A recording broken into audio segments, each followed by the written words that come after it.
Hello there, welcome aboard the AM show. It's another beautiful morning. Welcome to Wednesday. My name is Benjamin Akakpo, and on behalf of the crew, we say welcome aboard. Now, coming up this morning, we'll be serving you the news shortly, but right after that, we'll be joined by political scientist, director for the Center for European Studies at the University of Ghana, Dr. Kwame Asah-Asante. He will be our guest. But then we get into our big stories, and one major one we're talking about this morning. We're going to be focusing on the approval of the fiscal policy of government yesterday. Yes, it has pulled through, but what next? What next after that? And is this the budget that will actually bring us out of the doldrums? Joining us for that conversation, Murtala Mohammed is Member of Parliament for Tamale Central. We also have Dr. Dixon Adomaku-Kisi, MP for Anya Soutum. He's the representative for that constituency. But also coming up today, we have a surprise for you. He's an actor, he's a satirist, he has his own talk show, he's a man of many, many things. And he's been sharing his thoughts very openly on some of the happenings in Ghana. Who am I talking of? Well, should I tell you? You'll find out in the course of this show. But also coming up, courtesy of EcoBank, the Pan-African Bank, would be coming your way with AM Business. And guess what? Today, my colleague Emma Davies focuses on how tricycle riders in northern Ghana are surviving in these torrid economic times. All of that coming your way this morning. You don't want to miss a beat. As always, we'll give you a shot at letting us know what is on your mind and on your heart. Share your thoughts with us with the hashtag AM Show, and of course, call us when we activate the phone lines. But look forward to sports as well. Quite some action yesterday. The thumping of Switzerland by Portugal and that ousting of Spain by Morocco. All of that in sports up ahead. But right now, let's serve you the news. Do stay.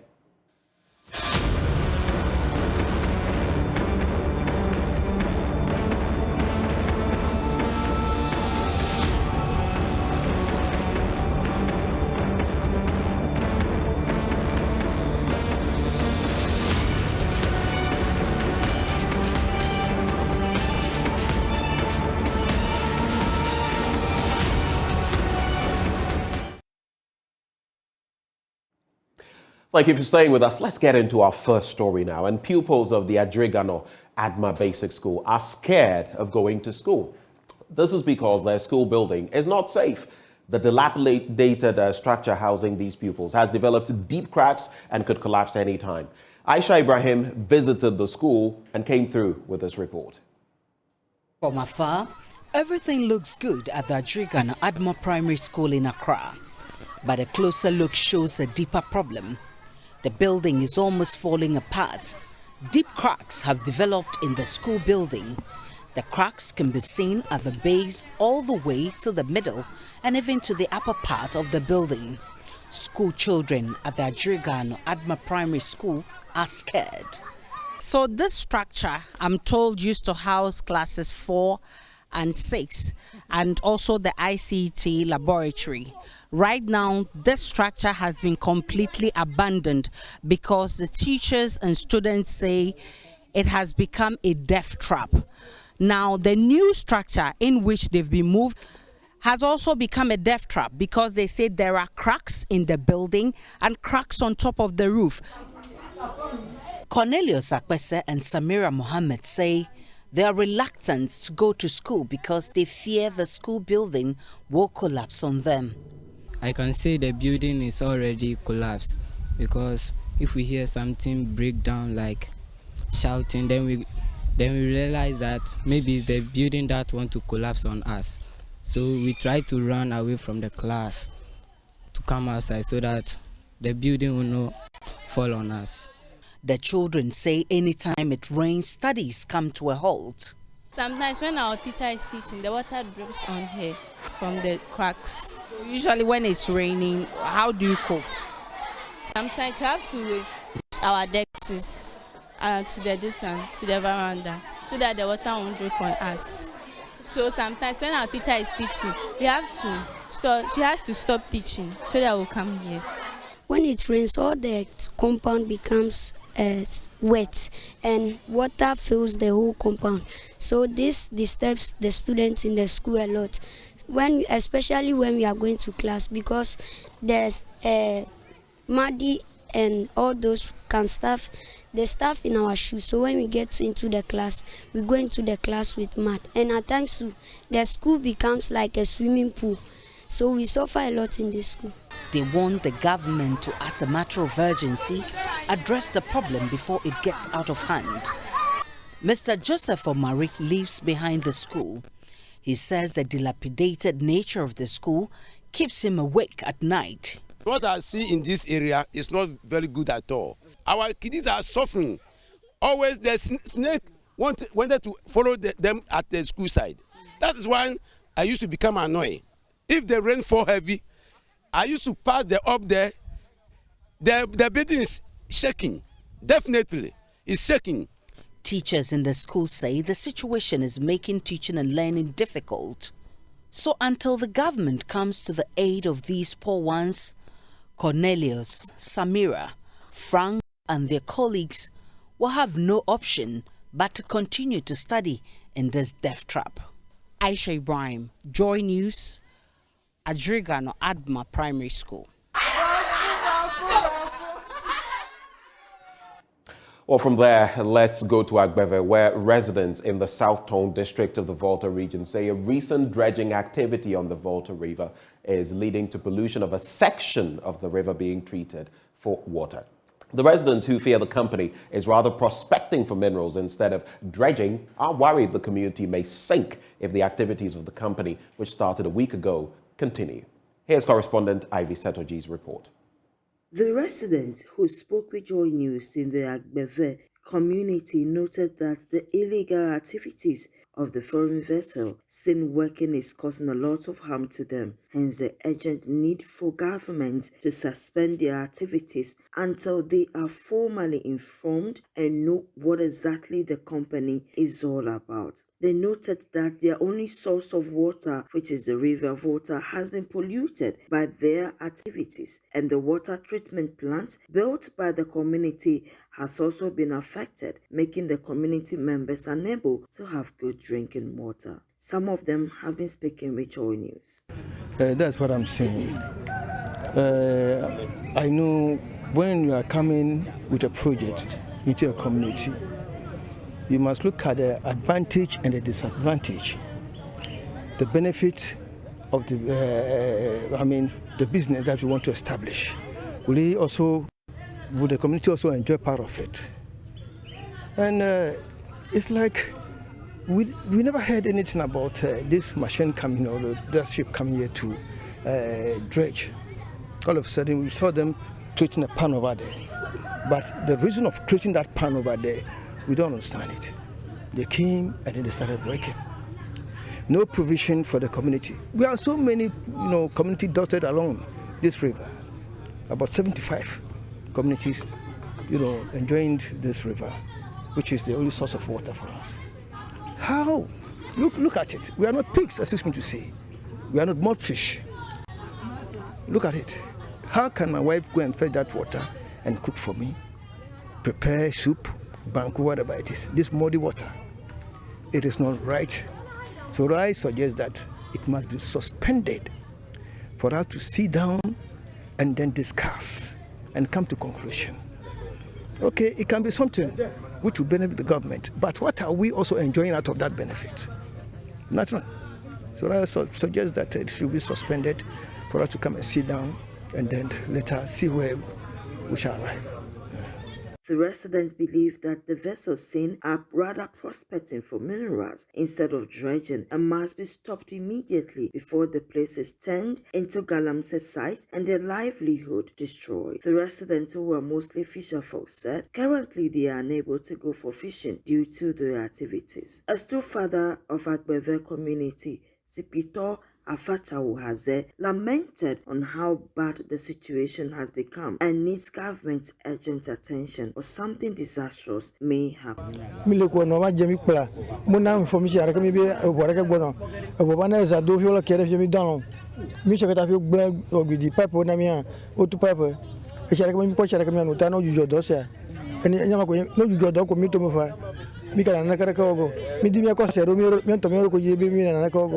Government is no rasi doji ko eto agbe kla sheka bulu no kere to ho ko she bulu gagere to abu wa ka irada ire kese ko ngata bi gama ba wata le gama me se utote ba wata mi papo utui tami ko chimianu abo pure water honu. A community member managing the water plant has also been speaking with JoyNews. The elimination of Brony, a shaman Brenami, and Yellow Machiaji. Tabri de Bia, we don't have fit up 2 weeks. Akago Majala, Machia Vala, every Dibia, Moderna 12 a day. All they want is for government to suspend the activities of the company dredging here because according to them, government has not in any way helped them. When you talk about developmental projects in the area, Well, in our next story, the bishop for the Jasikan Diocese of the Roman Catholic Church, Most Reverend Bishop Gabriel Mante, has joined calls for President Akufo-Addo to reduce the number of ministers to 40. He also says successive governments have not delivered because Ghanaians have failed to hold them accountable. Bishop Mante has been speaking exclusively to correspondent Peter Senu at Jasikan in the OT region.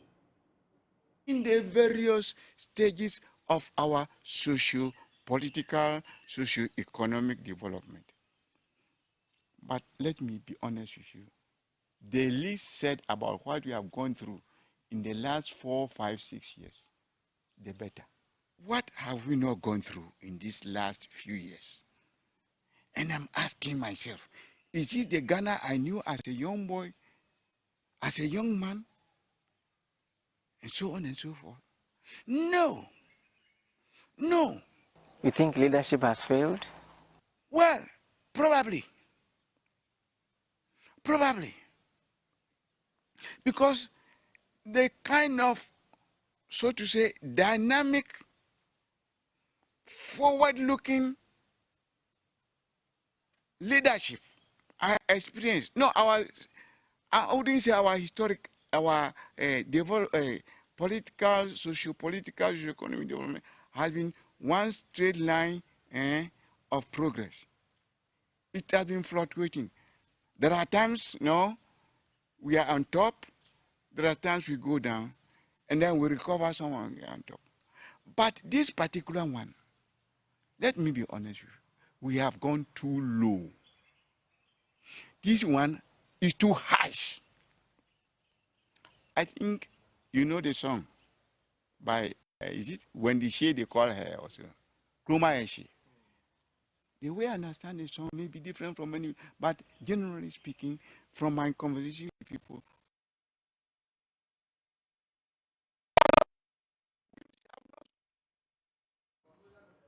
We apologize for the lack of sound at the tail end of that piece. Well, with less than 2 weeks to the national executive elections of the opposition National Democratic Congress, today we put the spotlight on former Greater Accra Regional Minister Ni Ama Ashite, who may just spring a surprise in this race. Here is Raymond Akwa's report.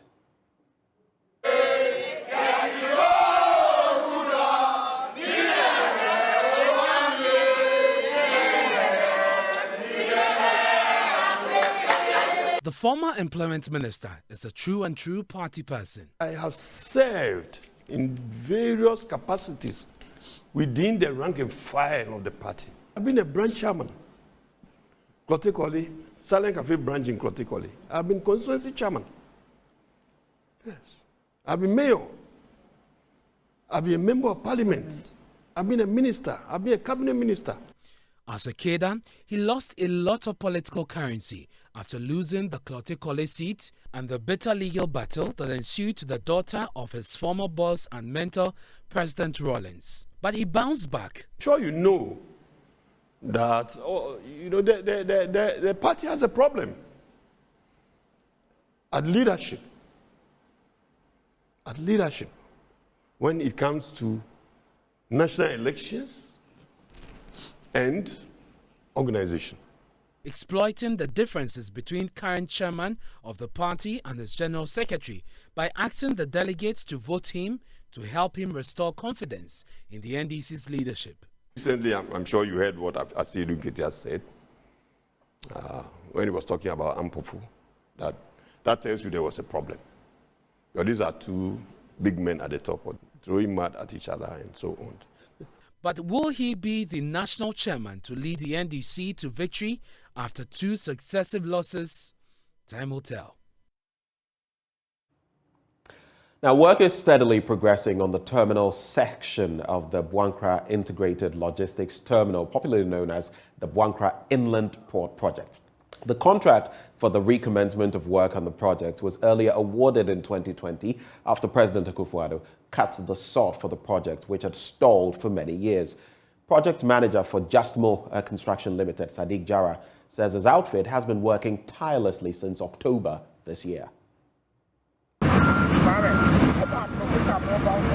President Akufo-Addo, during a visit in October this year, assured that the Boankra Integrated Logistics Terminal Project, popularly known as the Boankra Inland Port Project, which has been on the drawing board for some 18 years now, will be completed by the first quarter of 2024.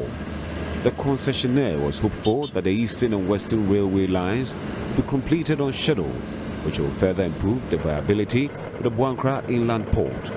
The port will act as a major conduit for the efficient transportation of transit traffic to and from our neighboring landlocked countries of Niger, Burkina Faso and Mali.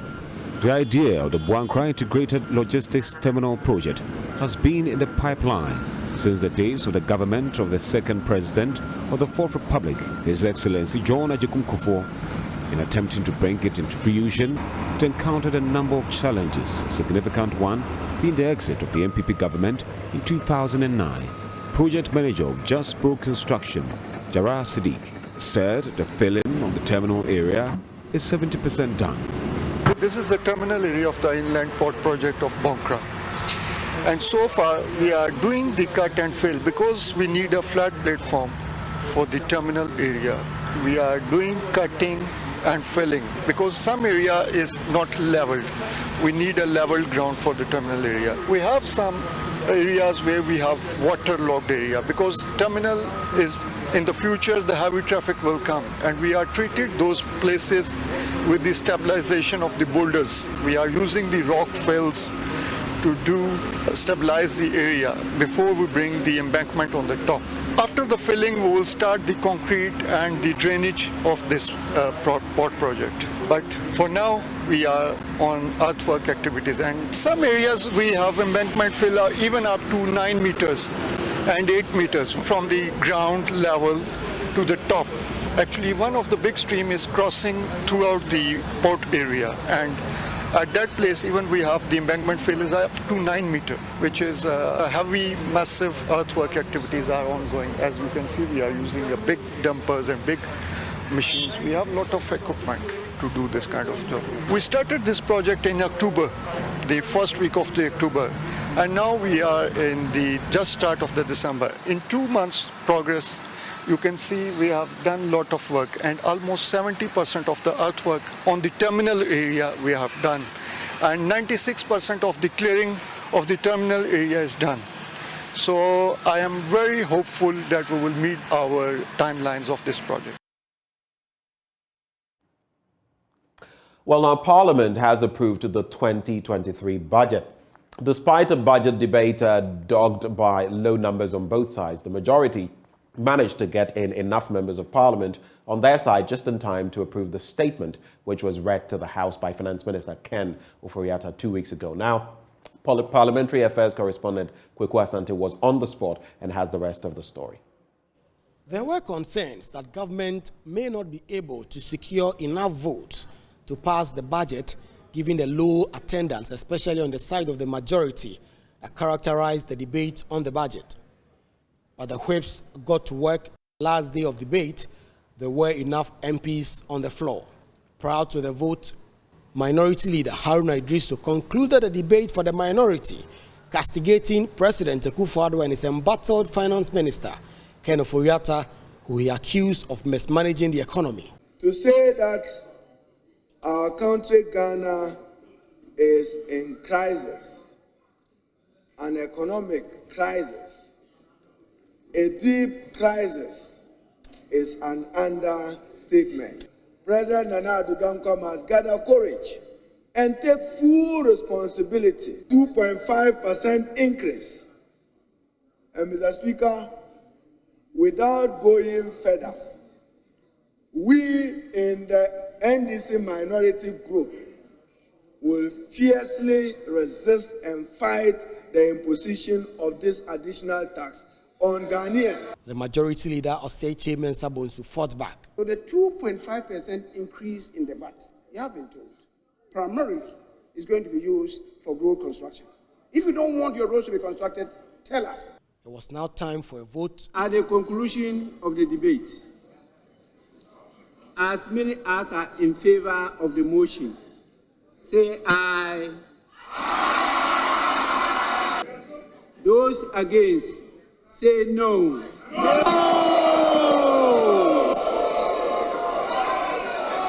And it appeared the first vote did not convince the speaker.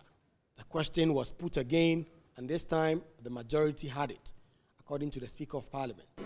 Honorable members, I put the question again. Those in favor of the motion, say aye. Those against, say no.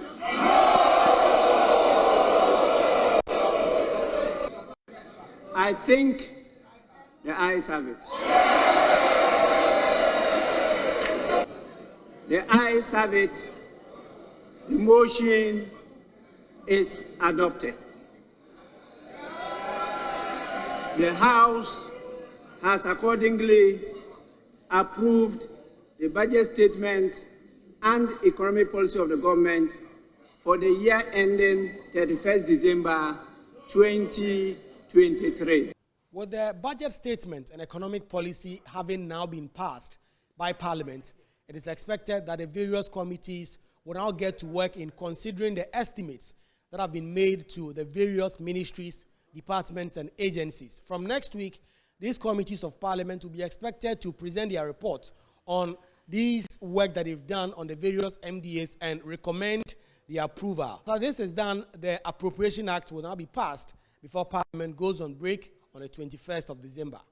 Reporting for Joy News, Kweku Asante, Parliament House, Accra. And on that budgetary note, we cap off the news. But stay with us because Dr. Kwame Asah-Asante is joining us for the news review. We'll be back.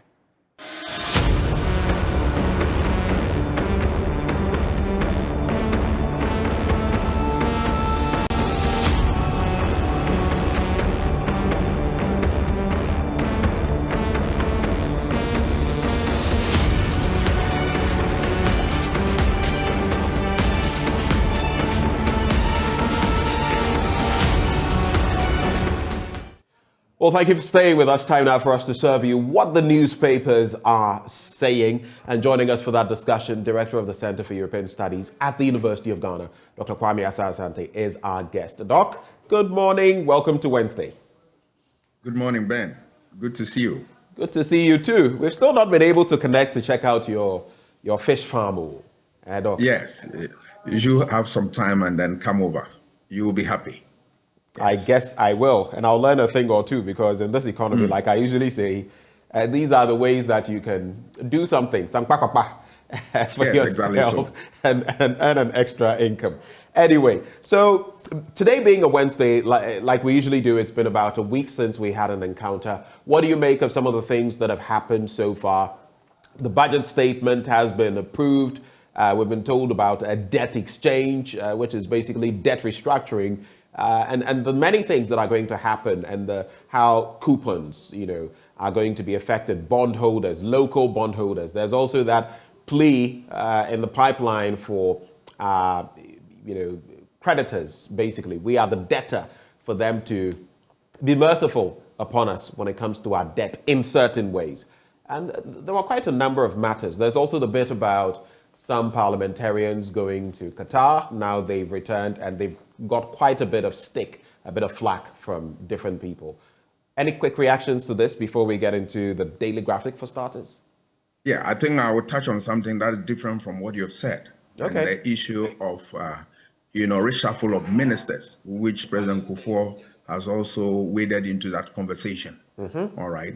If you look at the issue, people have called upon the president time and again that there's a need to change ministers, reshuffle them so that you can bring in energy and then move on. And all these things are falling on deaf ears. Now here we are. Time and again, you hear the president say that his ministers are performing and performing very well and all that. Is that the performance we expect from ministers? In governance, reshuffle is a must because you want results. You want to leave a legacy. If you don't reshuffle from time to time, it's like a coach sitting at the fence and then looking on while the players are playing, and then there is an abysmal performance. You need to throw in some ideas, get some people in, and then, speed up the process. We reshuffle on a number of grounds. One is when there is a change in policy direction. Right now, we are going to IMF. We are going to change direction in terms of our policies.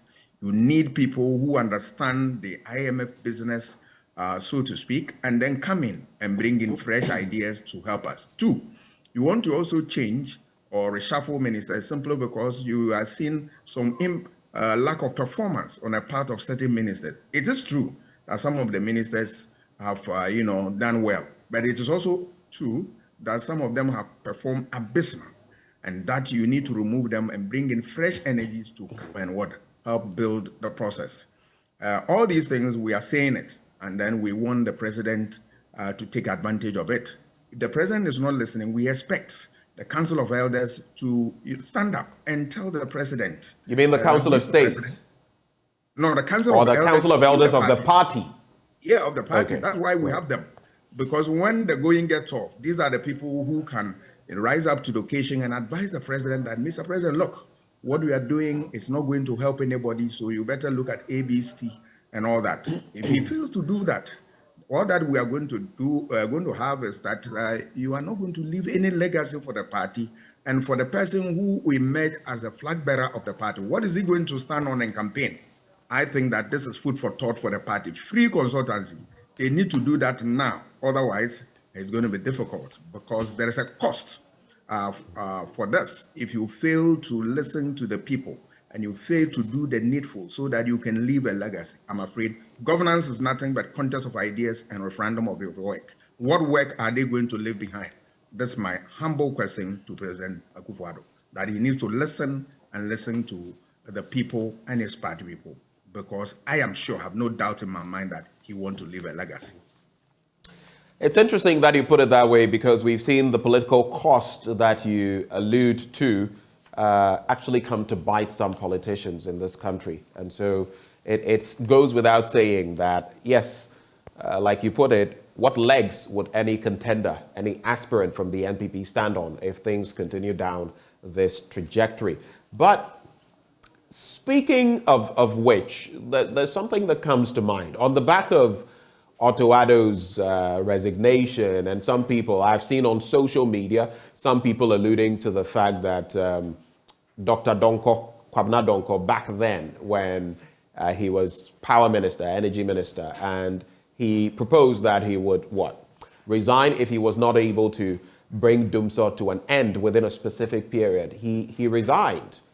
Yet we see people who said that we wouldn't go the way of the IMF still at post. We see people who said we wouldn't do this, we wouldn't do that.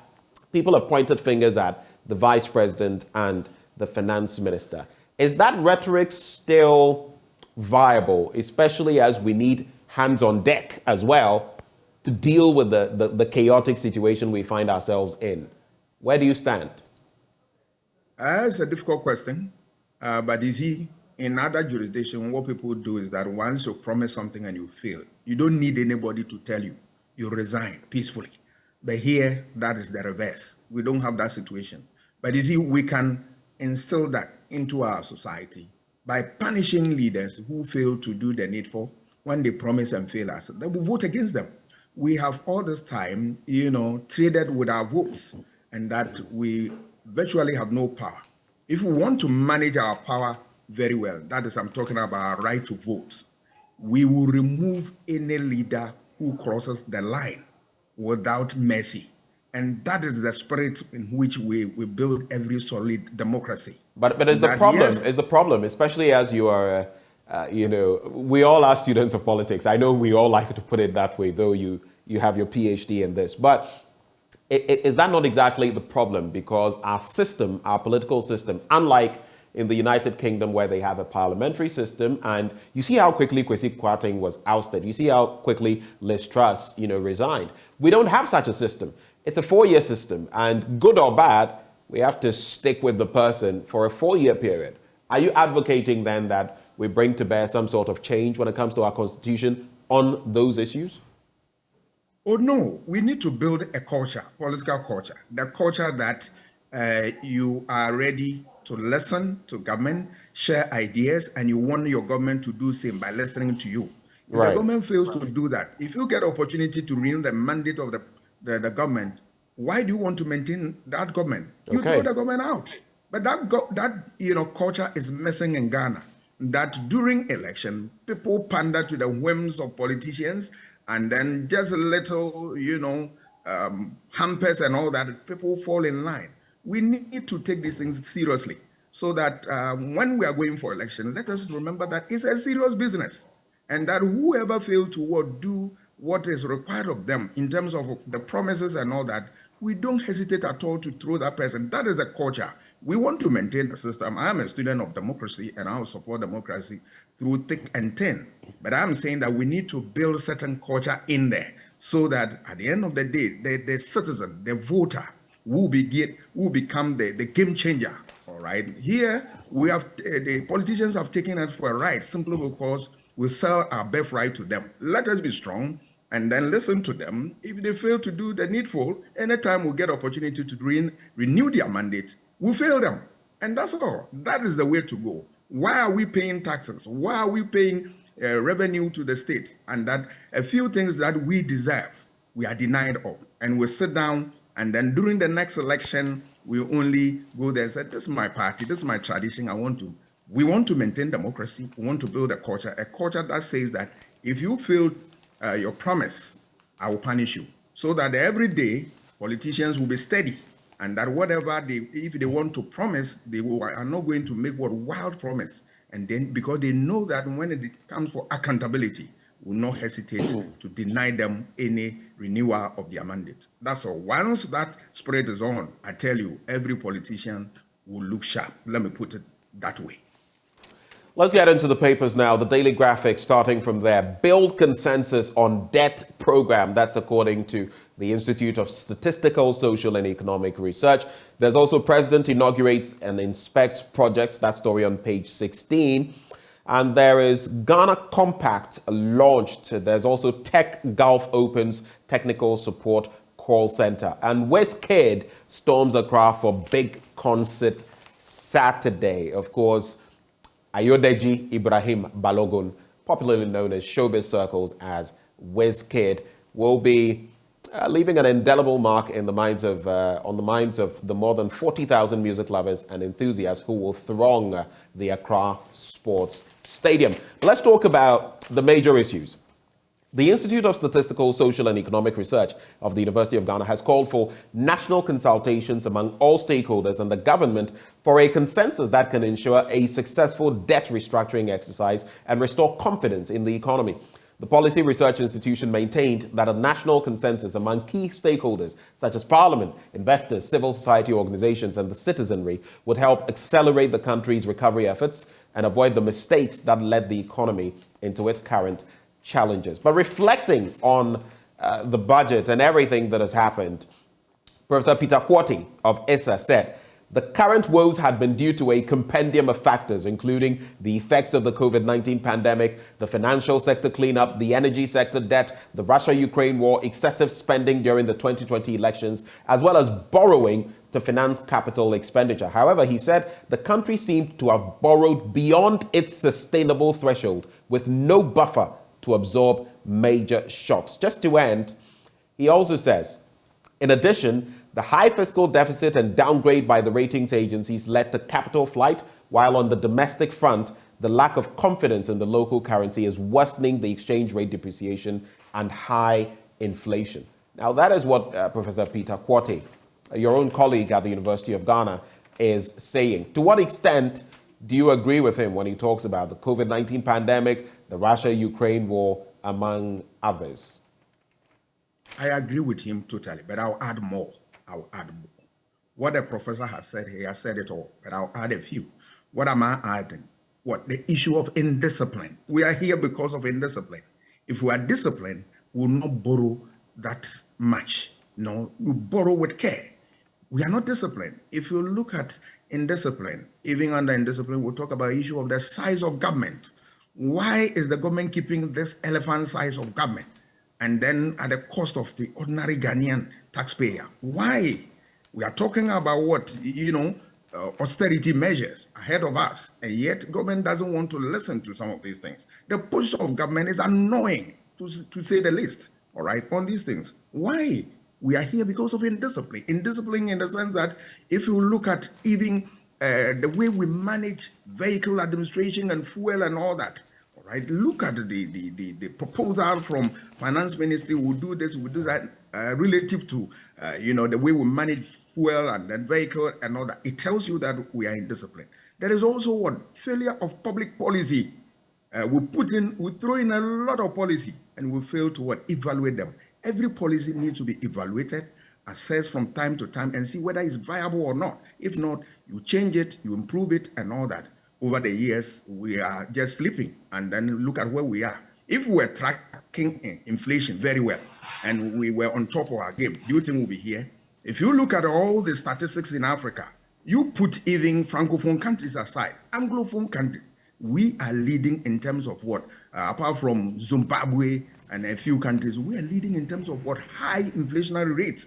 What has caused it? It is true that Russia and Ukraine, it is true that the issue of what COVID and all that, but what about our own making? It is a fact, because all these countries experience the same COVID, experience Russian-Ukraine war effect and all that. Why is it that we have something different in terms of our figures of inflation? And it means that there is a local issue that really affected us, and that the government should not run away from it. And then all these things we are saying is a lack of what? Openness. Governance is what? An open enterprise, that because you are not running your own public business or private business, you need to open up. If you sign up to the concept of good governance, there is an aspect of it that's called openness, transparency. Let everybody have access to what you are doing so that we can contribute to that. And that the government has failed woefully. If you look at what? Stakeholder participation. Government will take a decision before later coming back to look at the public whose mandate you are in office for. All these things are part of what?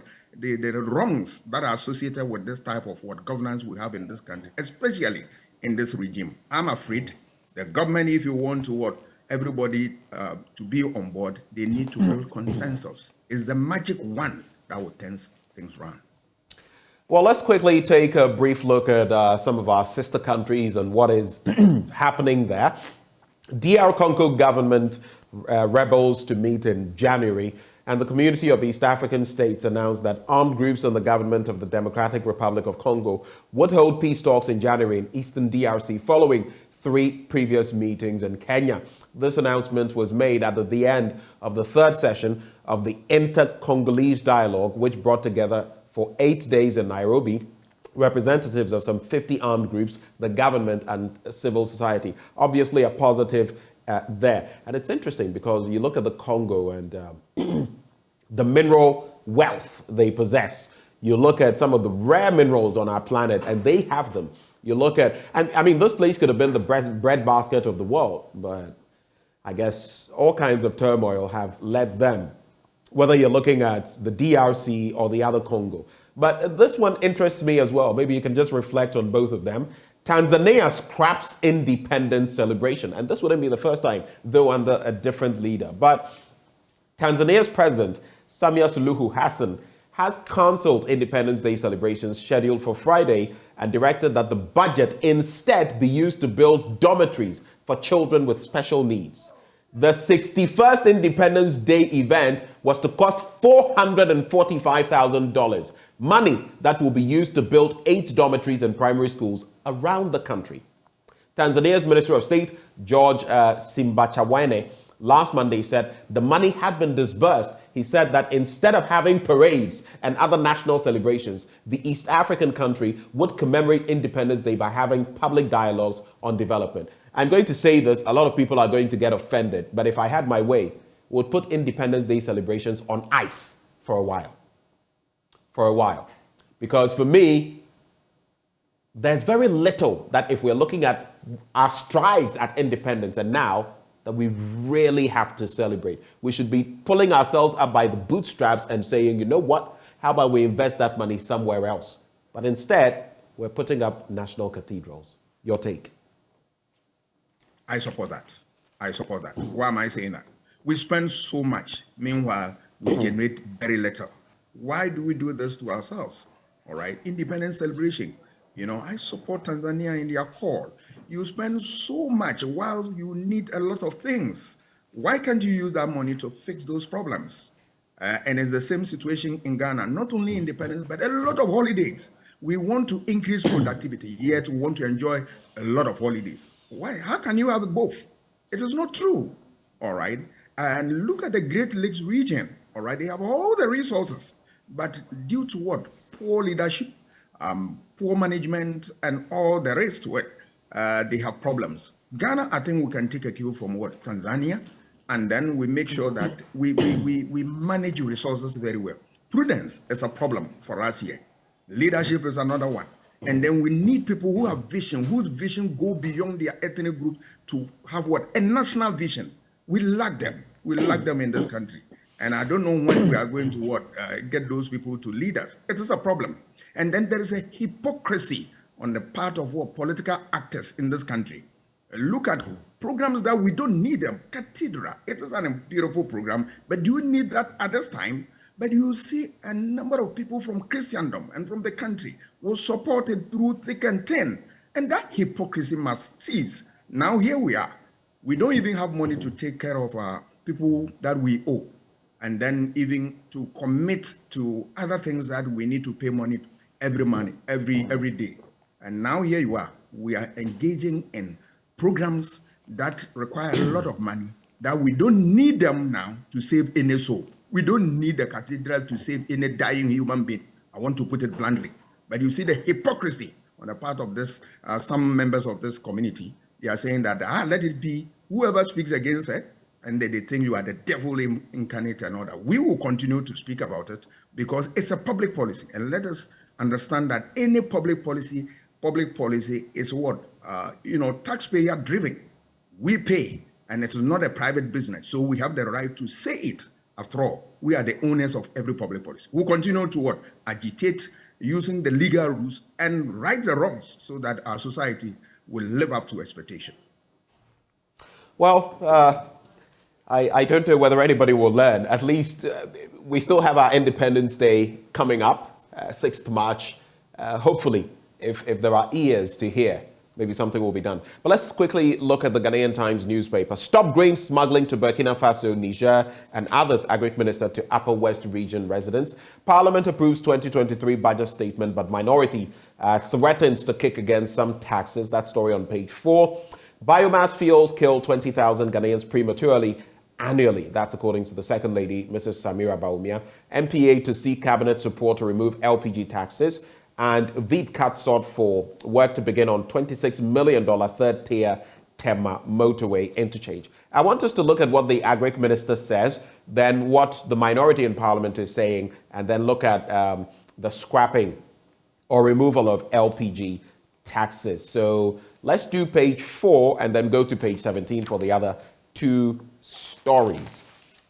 For those two other stories. So Parliament has approved the principles and underpinning the budget statement and economic policy of government for the year ending December 31, 2023. The House would, from this point, proceed to approve sectorial allocations before the passage of the appropriation, that is the amendment bill, to give the Finance Minister, Ken Ofori-Atta, the power to withdraw funds from the Consolidated Fund and other public funds. However, the story was different yesterday as in terms of numbers, as a near full House conversion approached the budget statement with the finance minister in attendance. But what did the minority have to say? We in the NDC minority will fiercely resist and fight the imposition of this additional tax on Ghanaians. And we are talking about the 2.5% increment in value added tax, among others. And because, Mr. Speaker, it will only exacerbate the hardship they are already going through. That is the people of Ghana. In 1995, President Akufo-Addo led Ghanaians to oppose VAT. Has he any moral right to ask this august house to help him increase VAT by 2.5%? You have a difficulty in convincing us to support you. Our position on e-levy remains unchanged. We said that it was a disincentive to our quest to build a cashless economy. It goes on, but these are some of those that they talk about. Putting up a national cathedral around this time, including the aspects of our proposed debt exchange program. And they are saying they will support the budget, but not these new tax measures. Any reaction before we go to page 17? Yes, I think I will begin with the smuggling of, grains to our neighbors. I'm going to get to that story if you don't. I just wanted to. I'll do that on page 17. I will start with Parliament. Right. If you look at the goings on in Parliament, sometimes you wonder whether our people really are representing us, because they say one thing at one point in time, and then another time they say something different. You ask yourself, you said you don't want to support the 2.5 additional tax burden on VAT, and then you've gone ahead to approve the budget. Where do we stand on this? I believe that a public policy which is good, all right?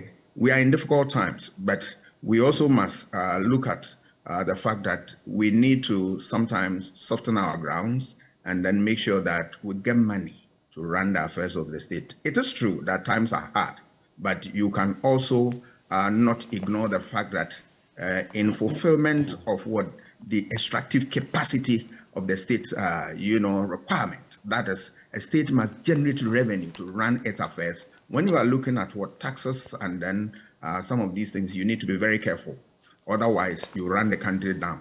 I am in support of any means by which we can generate revenue, but not the means that will really destroy our society and make life very unbearable for our people. So I think that the members of both sides in Parliament must reflect on these things and take a decision that will help all of us all. But what I can say is that, yes, it's one point, generating revenue, but the more important point is how do you manage the revenue? That is the challenge I'm throwing to this government, that from today, the money that we give to them, we will open our eyes and make sure that they use them prudently. Prudence is a problem. And I think that going forward, that is a line that the government has to work to. Stop grain smuggling to Burkina Faso, Niger, and others. And that's the call by the Minister of Food and Agriculture, who is calling on residents around border towns to help check the smuggling of food commodities, particularly grains from the Upper West region to neighboring Burkina Faso, Niger, and other countries. The minister, bemoaning the smuggling of farm produce from the region, said it was inimical to efforts by government at ensuring food security all year round. There's also the MPA, and the Chief Executive of the National Petroleum Authority, Dr. Mustafa Abdul Hamid, has said the authority's goal in the energy sector is to help eradicate energy poverty. In that regard, he said the MPA would engage cabinet to remove some taxes on liquefied petroleum gas to make it more accessible and affordable to Ghanaians, especially the poor. Quick reactions? Yes, I'll start with the smuggling of grains to neighboring countries. This practice has continued time and again. And sometimes you ask yourself whether we have people who man our borders. Yes, we do have them, but are they doing their work? Of course, some are doing their work, but there are problems here. We need to fix this problem because now we are in a very difficult situation. And we also, as a society, must be patriotic enough to support the cause of our state. That look, we need to keep these things here and then get the society survive on them. Because of selfish interests, you want to cut them across the borders and go and sell and then develop your family at the expense of everybody. That's not fair. Patriotism is seen in some of these things, and that if we don't have that, then I'm afraid you can do everything. If people are not patriotic, we will destroy them. It is the duty of NCC and other groups to continue to educate people about the need to support their society, the need to die for their country a little, all right? It's not all the issue that you can blame it on government. There is also an attitudinal problem that we need to also fix. But that also comes to government, that they can use policy instruments to deal with some of these things so that we will find lasting solution to them. The other issue is about LPG gas. It is a good call. I support that because we want to conserve the forest and by extension also support the environment. That is a good one. Once we detract from this, we're going to create a problem where people will resort to the use of charcoal and other means that we don't support. So I believe that they need to reduce the taxes and then give a breather to people so that the government policy on we relying on this commodity for domestic programs will be on. Otherwise, you force people to go to the bush, which is not something that we want. Look at the resources we'll pump into maintaining the environment. I think we need to support the government in this call, but they must reduce the taxes so that it can be affordable, that every Tom, Dick, and Harry in this country, it doesn't matter your meager income, you can afford something to take care of your home program. Well, on the back page, Bono, hero as Morocco knocks Spain out of World Cup. I don't know whether you've been following the football, but yesterday I do. The Moroccans just ousted. The Spaniards played everything in regular time and everything, but when it came to the penalty shootout, Bono caught 3 penalties, kind of like Croatia did to Japan as well, catching 3 penalties and beating them soundly, with Hakimi ending with a Panenka. That's one of the most cheeky ways of playing a penalty and qualifying. But that was it. And Portugal also thumped their opponents, Switzerland, by 6-1. That was quite a drubbing. Mouth-watering lineups in the quarterfinals. What's been your reflection so far on the World Cup, briefly? Yeah, very interesting events. We have seen a lot of interesting scorelines and the drama and all that. Of course, pain. I am in pain that my country is out. All right. So the interest to continue to watch is winning. All right. But I want to, put out myself, revive my spirit, and then watch up to the end. But yesterday, we saw splendid performance on the part of Moroccans, especially the penalty shootouts. I watched it. It was amazing. But I'm not surprised, because if you listen to the background commentary, they said that they train in penalty shootouts for, I think, 1,000 times or something like that. And that tells you the preparation that they put in. Once you put in a very effective preparation, you are going to reap the results. And that was what transpired yesterday.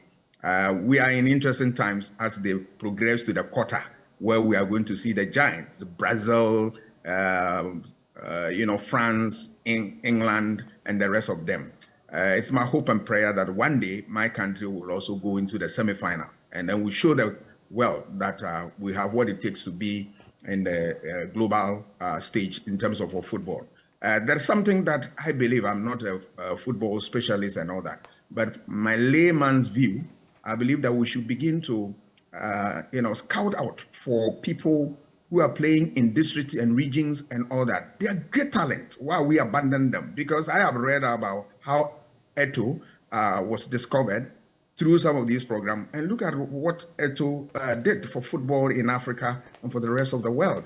I think when I was a little boy growing up, I saw soccer being organized at district level, regional level, and all that.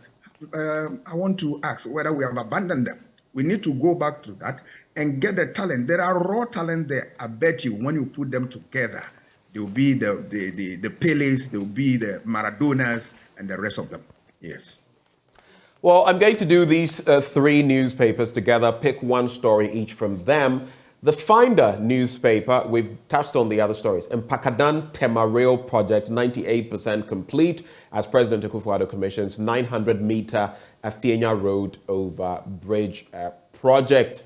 And that is the story there, the Finder. Then these two papers carry an interesting story. The Daily Guide says, NDC broke, Mahama begs for Momo. And Republic Press also captures that. It says, Mahama begs for cash for broke NDC. Just a quick look at the story in the Daily Guide, though.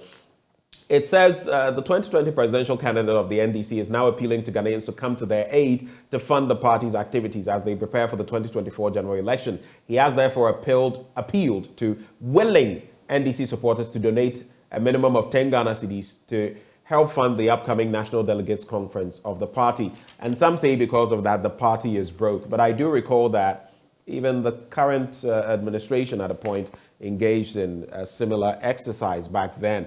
Maybe we should also structure how political parties can raise funds. Though our constitution says something about that, we all know that a lot of what they get as funding, we don't regulate, we don't even know the sources.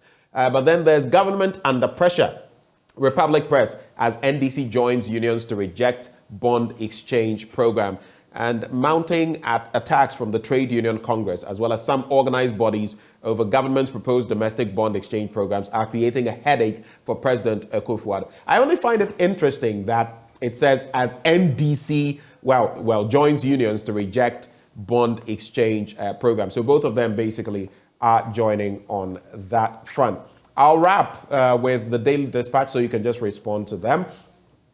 Mandatory debt exchange program would be illegal, Godfrey Dame to Ken Oforiatta. I'm sure you've seen that, what the response of the AG was when the request was made in terms of a debt exchange. And it points to the fact that, no, this is not going to work. But it appears government, the finance ministry, is going ahead with it anyway. Quick reflections on these? Yes, I'll start with NDC is broke. All right. You can understand this. In politics, you want to score political point. So any means that come your way, you grab it and then take advantage of it. All right. I'm not sure the NDC is broke. All parties, and as you rightly said, there was a time that NPP also introduced a scheme that people could donate money to the party and all that. These are things that are well in place within our constitution, that political parties have the right to generate resources to run the affairs of their own programs and all that. So if they do that, there's nothing wrong with that. It tells you, because in elections, you need at least three basic things, what I call RSM, resources, message, and manifesto, and of course, strategy. So this is one of them, resources. You need resources to galvanize support, to run your programs and all that. And that, I'm not sure that the NDC as a corporate body like that is broke. That one, that is a propaganda talk. We can understand that. And then we move on to another. The issue of debt exchange and the problems associated with it, I find it very worrying. If you listen to the groups, civil society groups, such as Ghana Medical Association, such as some of the labor unions and all that, all right? One, the problem is what? Lack of transparency in the discussion of these things. Right. Government did not involve them about the issues, government position and all that. Government just sprang surprise on them and then told them that this is a situation, you either take it or leave it. That's unfair, that's annoying. And when people have given their money to you to manage on their behalf, if you don't have it, can't you talk to them? All right, in our traditional societies, when you owe, you go to the people on your knees, you talk to them and see how best they can help you to pay. Right. But you don't assume that posture that says that, well, I've taken your money, but take it or leave it and all that. That's not fair. All right. That, the response is, the effect is what we see in the response that are coming from the group that we are not going to allow and all that. Right. That takes us toward the realms of what good governance. If we are governing, having at the back of your mind the dictates of good governance, they said stakeholder participation. Right. And that is missing. This government professes to do all the things that under the sun which are required in governance. But when it comes to the real practical issues, they are found wanting. I believe that they must stop this and then engage. Once you engage, you win the sympathy of people. You are able to ameliorate the pain and then people move along with you. That's it. That's it indeed. It's been another great morning spending time with you, Doc.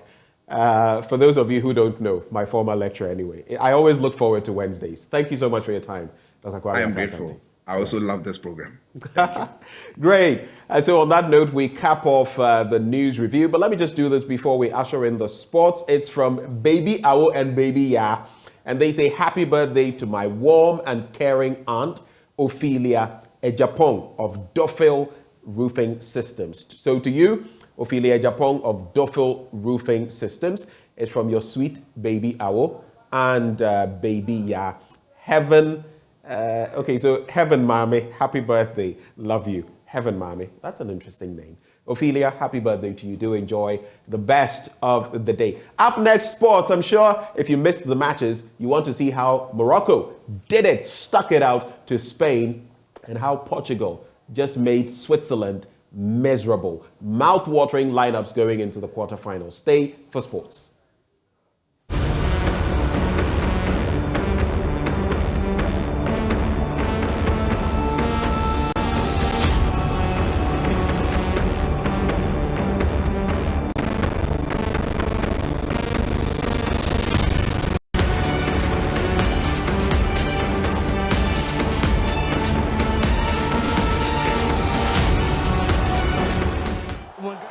Well, Joy Sports George Ado Jr. watched that game at the Education City Stadium in Doha and filed this report for us.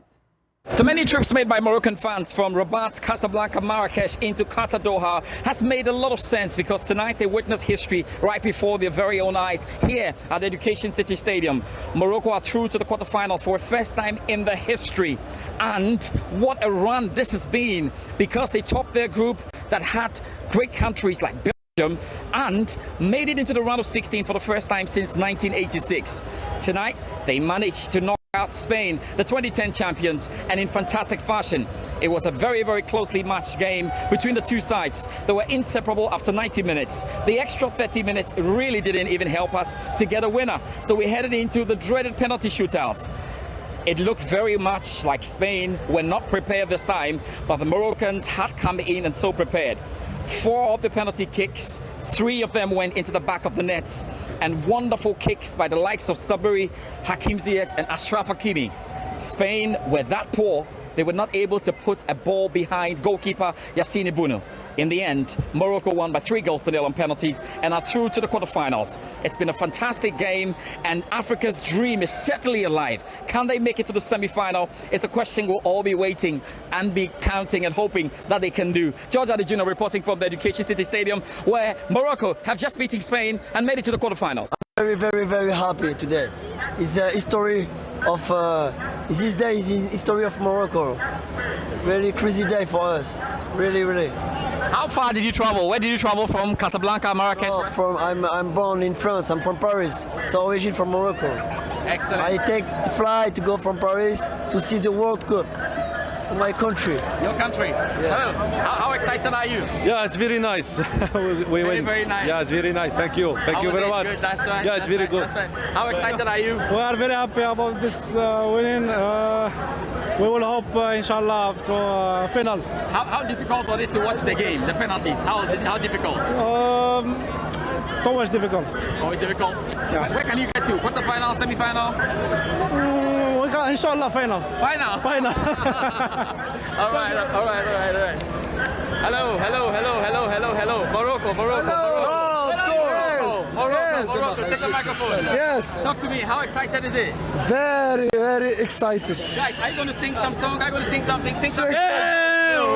مبروك علينا هذه البداية مازال حزان مبروك علينا هذه البداية مازال Did you expect Morocco to end up in the tournament? Final! World Cup! Yes! We will! Yes! Messi! Final versus Messi! And we will win! We win against Messi, yeah! It's coming home! It's coming home! It's coming home! It's coming from Post coming home! All right. And I think it would be semi-final with Portuguese or Swiss. It's very easy. So are you going to win it? Are you going to win the World Cup? Yeah. Morocco will do it. Bismillah. Thank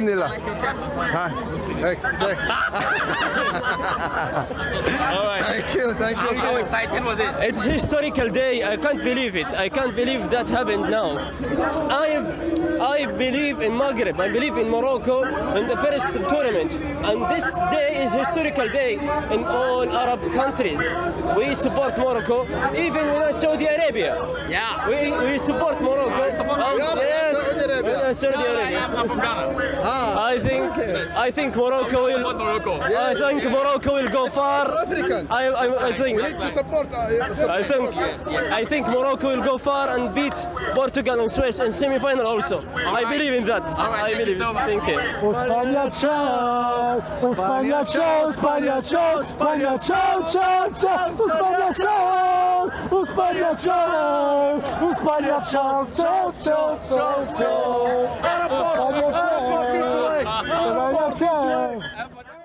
So it was just not at the Education City Stadium. You should see the street of Marrakesh yesterday in Morocco after that electrifying performance of the Moroccans over Spain after getting through out of the 1/16 stage of the tournament.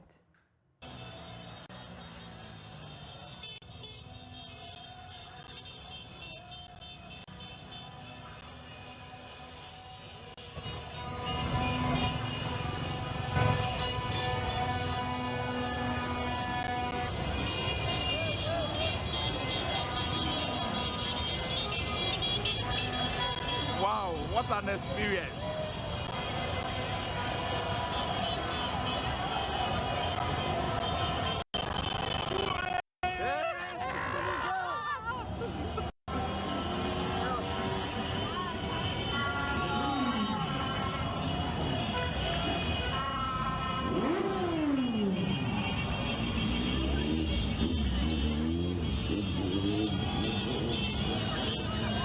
Wow.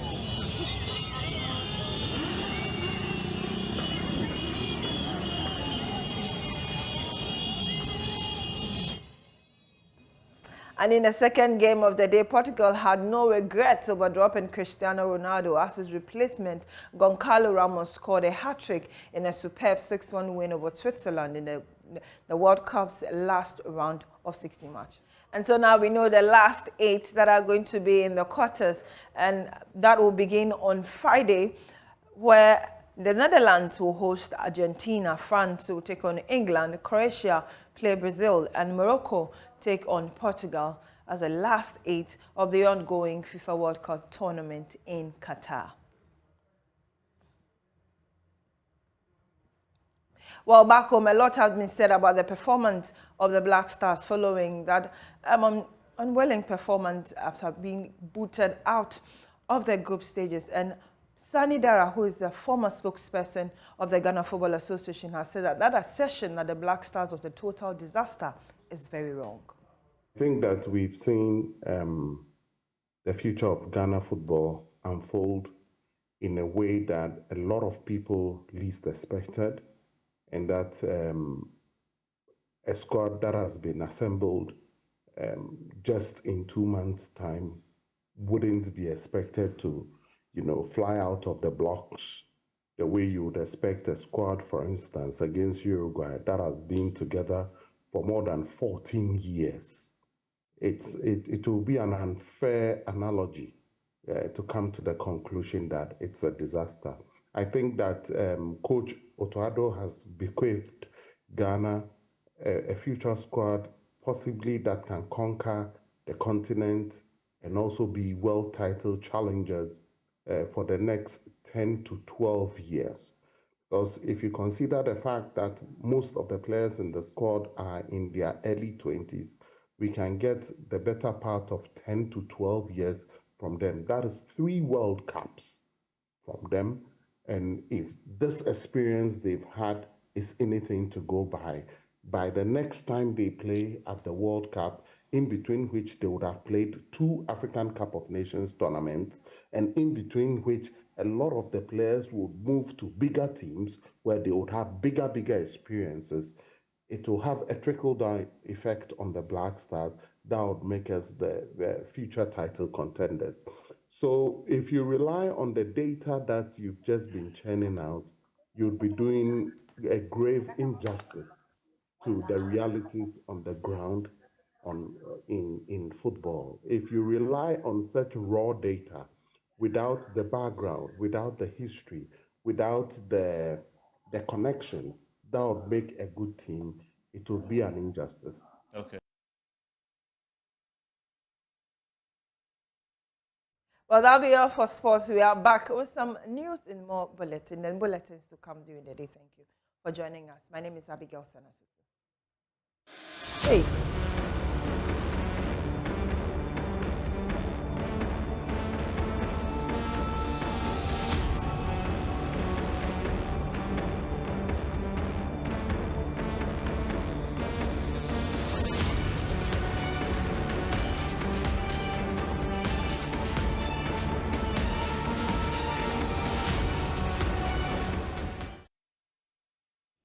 There were concerns that government may not be able to secure enough votes to pass the budget, given the low attendance, especially on the side of the majority, that characterized the debate on the budget. But the whips got to work, and the last day of debate, there were enough MPs on the floor. Prior to the vote, Minority Leader Haruna Idrisu concluded the debate for the minority, castigating President Akufo-Addo and his embattled Finance Minister, Ken Ofori-Atta, who he accused of mismanaging the economy. To say that our country, Ghana, is in crisis, an economic crisis, a deep crisis, is an understatement. President Nana Addo must gather courage and take full responsibility. 2.5% increase. And Mr. Speaker, without going further, we in the NDC minority group will fiercely resist and fight the imposition of this additional tax on Ghanaians. The majority leader, Osei Chairman Sabonsu, fought back. So the 2.5% increase in the VAT, you have been told, primarily is going to be used for road construction. If you don't want your roads to be constructed, tell us. It was now time for a vote. At the conclusion of the debate, as many as are in favor of the motion, say aye. Those against, say no. No! And it appeared the first vote did not convince the speaker. The question was put again, and this time the majority had it, according to the Speaker of Parliament. Honorable members, I put the question again. Those in favor of the motion, say aye. Those against, say no.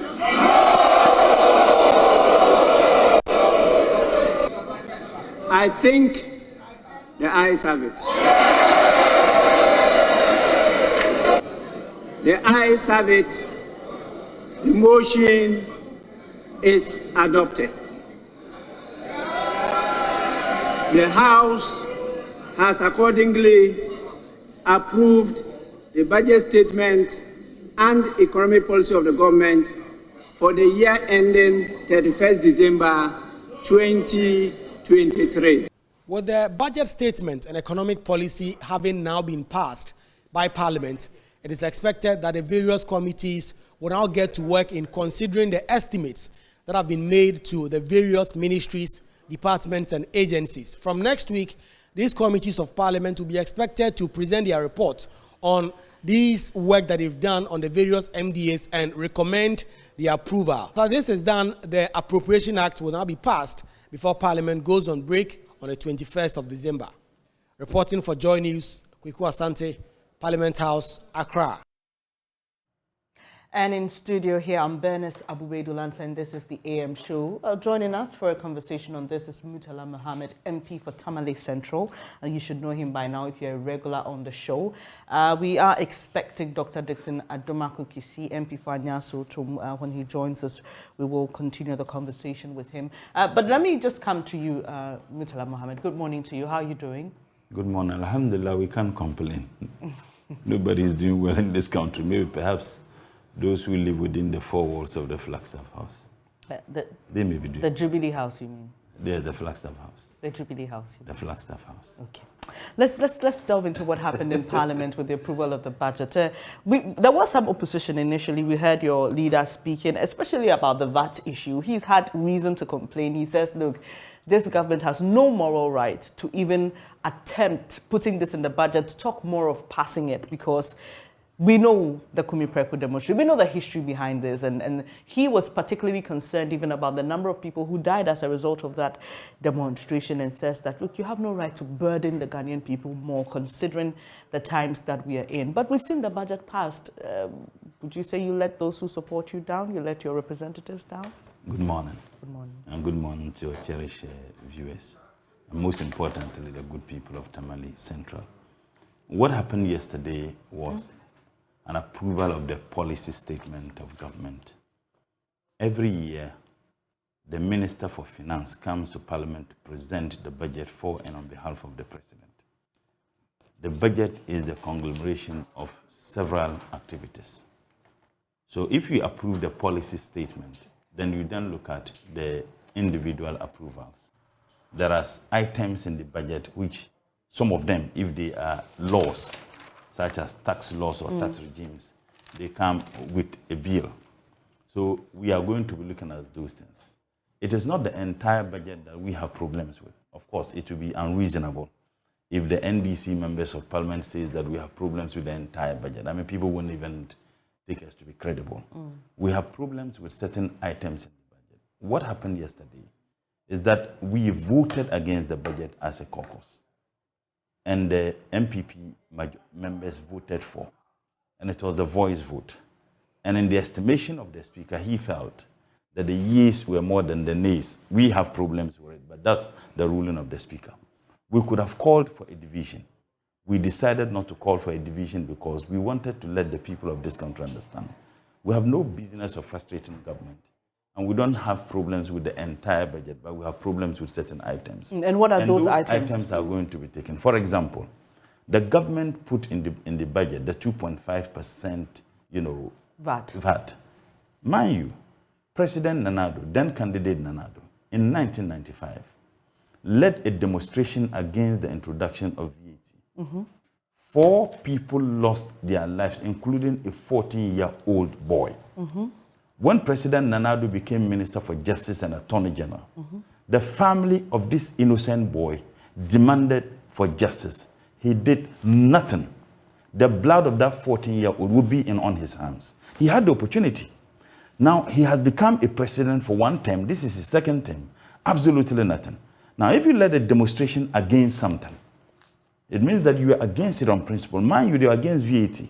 Even when there were changes and the reduction of the VAT to about 9 to 10%. When it was brought to Parliament, they did not only speak against it, they walked out.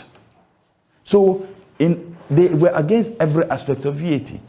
Yet the same person sees the need to introduce the same tax regime. What is worrying is even the times that we are in.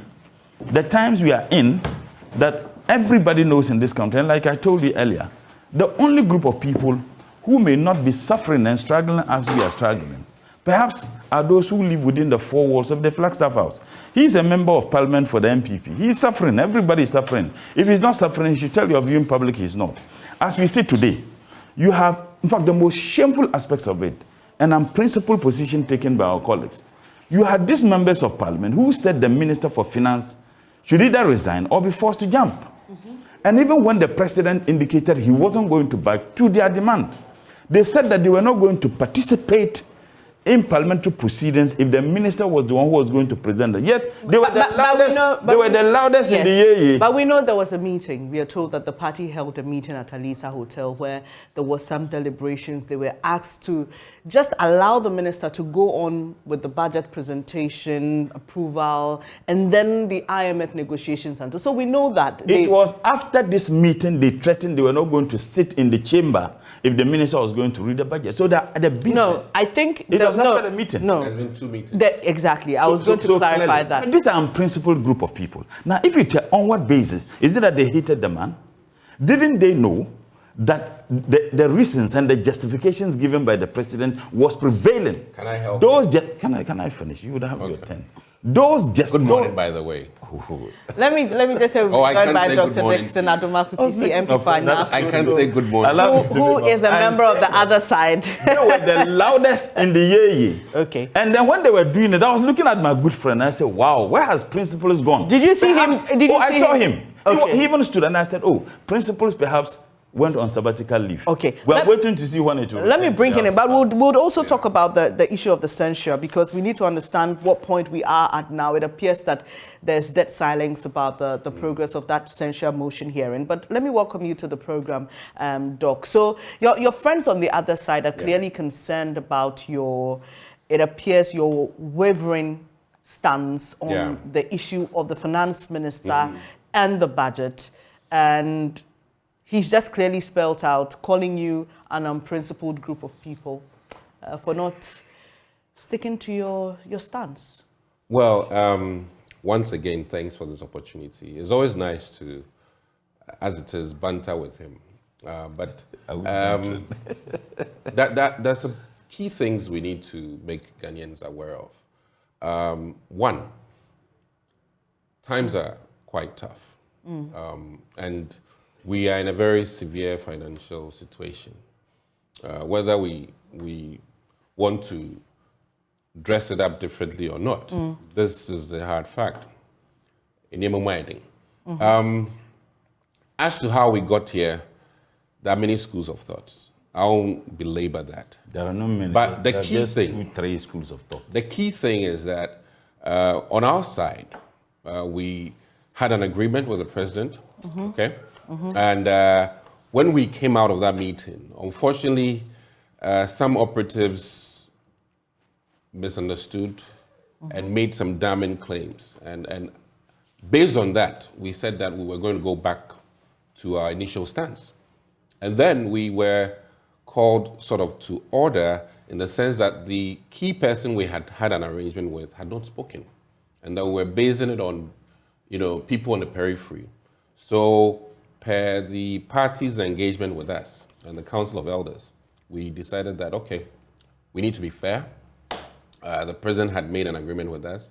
He himself had not reneged on the agreement. And as such, it was not good for us to base our change of decision on people on the periphery's comment. So we went back to where the initial arrangement was. And that was, in principle, that we agree to finish appropriation. And then the president takes his needed Sorry to interject, but when the about 90 MPs took this stance, did you anticipate that the president will call you into a meeting? Did you anticipate that the president will reject your calls to have the minister sacked? Because for once, a lot of people in commentary, radio, social media, people were beginning to feel that for once we are experiencing a certain level of democracy that we see in other parts of the world, where there's almost appears to be a clear distinction between the influence of the executive and the legislature. So people felt that these are people who are representing constituents. In fact, we were told by some of the 90 MPs that our constituents are asking us to do this.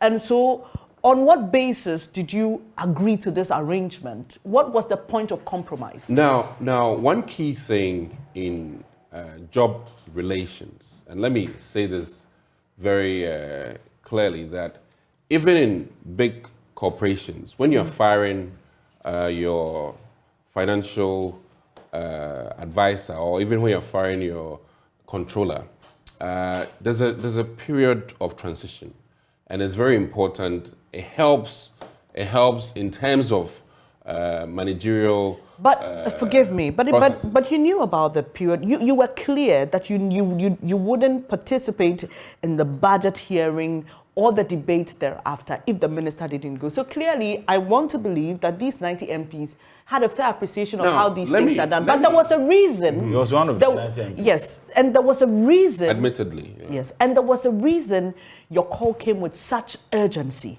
Right? Yeah. Because clearly you knew what the processes were, but you were so hard on your stance. So what was the point of compromise? Just quickly, so that we go back to the budget. I think we give some leverage to the president per his pleading, and I think in all fairness, we owe the president some respect.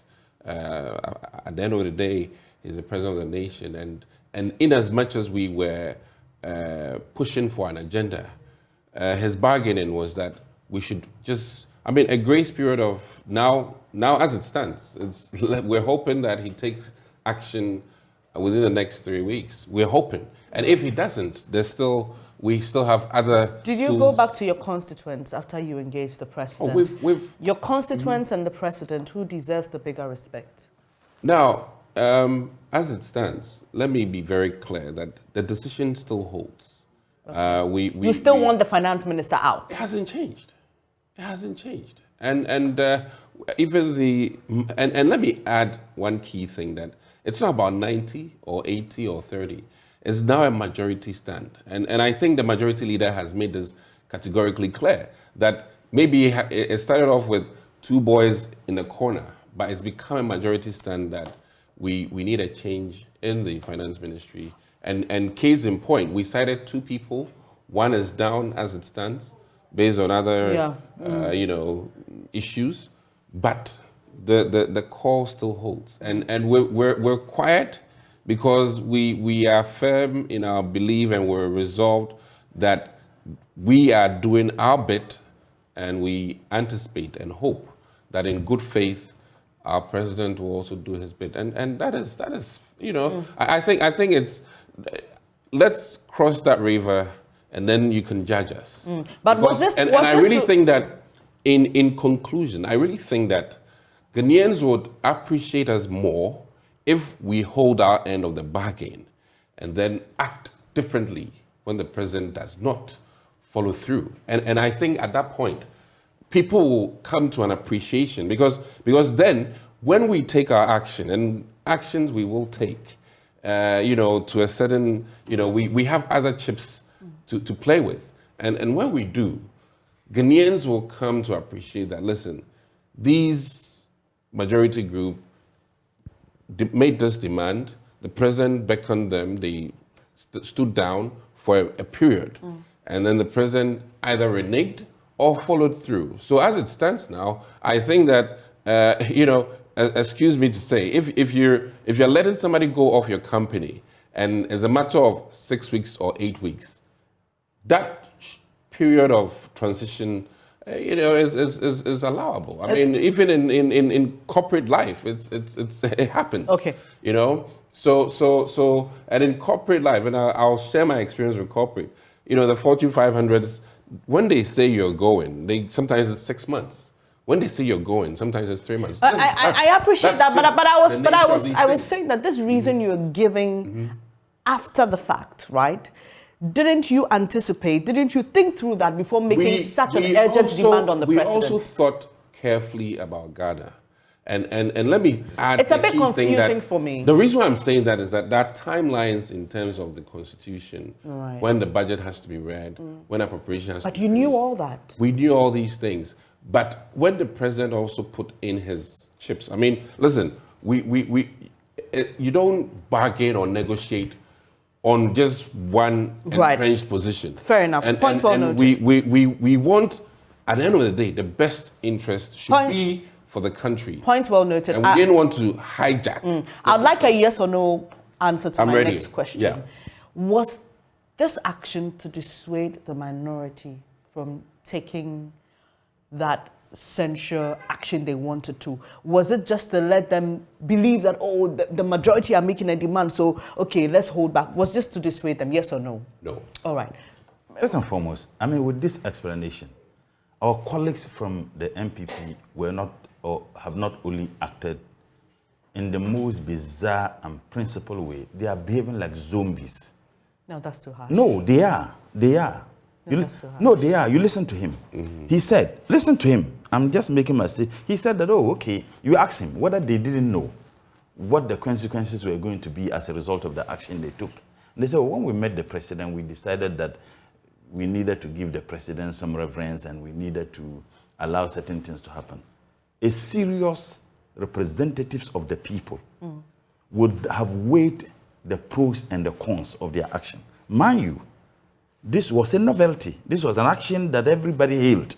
That for the first time, you have members of parliament who have taken a decision against a minister appointed by their state-owned government. So clearly they are unprincipled. Two, they also admitted openly that a businessman came to parliament to try. Hold on, they should be telling us who that businessman is. Look, aren't you interested? No, we all are. We've asked, but we've never gotten a response. The office of the special prosecutor, if he's not being a lame dog, he should be acting. Now, who sent that businessman? Did he come on his own volition? What motivated it? Was he sent by the president or the government to come, plead, and perhaps bribe? Because they said he extended some largesse and they rejected it. Did he come to bribe the legislature in the discharge of their responsibilities given to them by the people of this country, and most importantly, their representatives? We need to be interested in this. Definitely. Let me finish. Another very important point. You see, he says that, oh, the president, we can't leave him in the middle of when we get to the river, we'll cross. As a matter of fact, we are drowning. We are in the deep water. We are drowning. The reasons why you asked the minister to resign or be forced to jump was because of the mess this government has created. And he being the officer in charge of leading the mess. You didn't hate him as a person. Right. You wanted him to go because you feel, and I have no doubt in you feeling the way many Ghanaians felt, that look, you felt at that time, because you no longer feel that way, because if you continue to feel that way, I don't think that you should be behaving the way you behaved. You felt at that time that the mess created in this country was created by the minister. But you see, the reason why the minister is emboldened and is not willing to go, when a fish is going to rot, where does it start? Where? Is it not the head? It depends. No, it's the head. It depends. Yeah, that's the doctor saying it depends. What doctor? Why? This one, you don't... No, wait. What doctor? Is fish rotting the head is the cold environment. Is fish rotting to go to but this is scientific. It has nothing to do with doctor. That's not his field. I'm talking about a fish. But it's still science. No, but his science is limited to a doctor. Please go ahead. I'm saying that if a fish is going to rot, let me, for you, please, for another, please. If a fish is going to rot, it starts from the head. Okay. Every single decision taken by this minister, he took that decision for and on behalf of the president. Right. Now, if you people initially, remember last year, they were arguing that the reason why we have these problems is not by anybody, it's because of Ukraine and Russia. Now, and COVID. And I will come to that in a jiffy. Over 90% of you, including my good friend, says that, no, it is not Russia, it is not COVID, it is the minister. And that because that's what it means. No, because you can't make that inference. Now, if it is Russia and COVID, why are you asking someone to go? If it is Russia and COVID, why are you asking? Combination can of I factors. finish? There has always been combination of factors. Yeah, so don't stick one out. Oh, then you are not being fair to the minister. If it is Russia and COVID, why are you asking someone to go? You are talking about entire cabinet. Now, the work of the ministry has linkages, Minister of Finance, with other ministries. Now, you ask that minister to go. And I shared the same platform with one of the spokesperson, Honorable Eugene Ayin. And he made a famous statement. He said, Mr. President, you said it was the NBC members who were asking that the minister should be fired. This time round, it is we. In fact, this was what he did on this PM Express. It is we who are asking him to go. So every single crime committed by this minister, for which reason You people were asking for him to go. He committed the crimes for and on behalf of the president.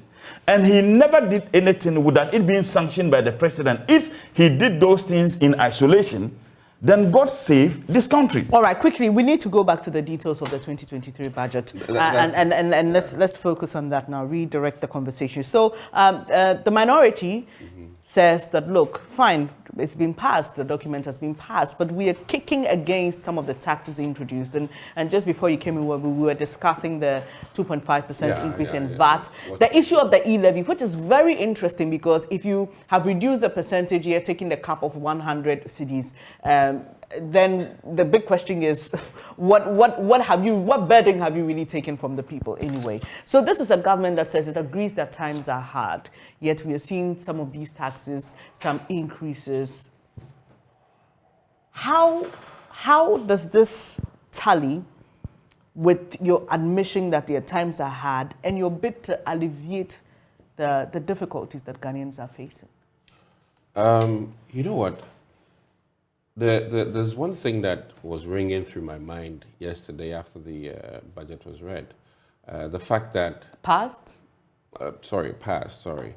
The fact that, you know, in my experience outside this country, I've come to a realization that we do not support government enough. As people, we don't. And I think... yes, the citizenry might be right, and yes, government also needs to do more. The reason why I say that is that parking tickets in other parts of the world sometimes contribute even far more than revenues from the ports.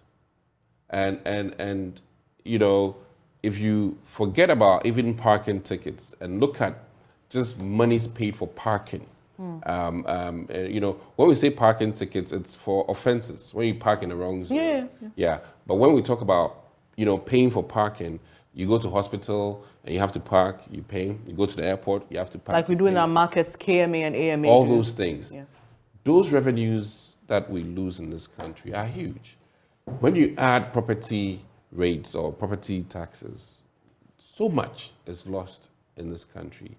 And in all fairness, I think that if our tax dollars are used very well and in a fashion that ordinary Ghanaians are happy with how government uses its taxes, a lot of the people will be more willing to give. Because when I go to some churches on Sunday, and forgive me, when I see how much people dole out to the churches and they need to pay 1 Ghana to government, the attitudes are different.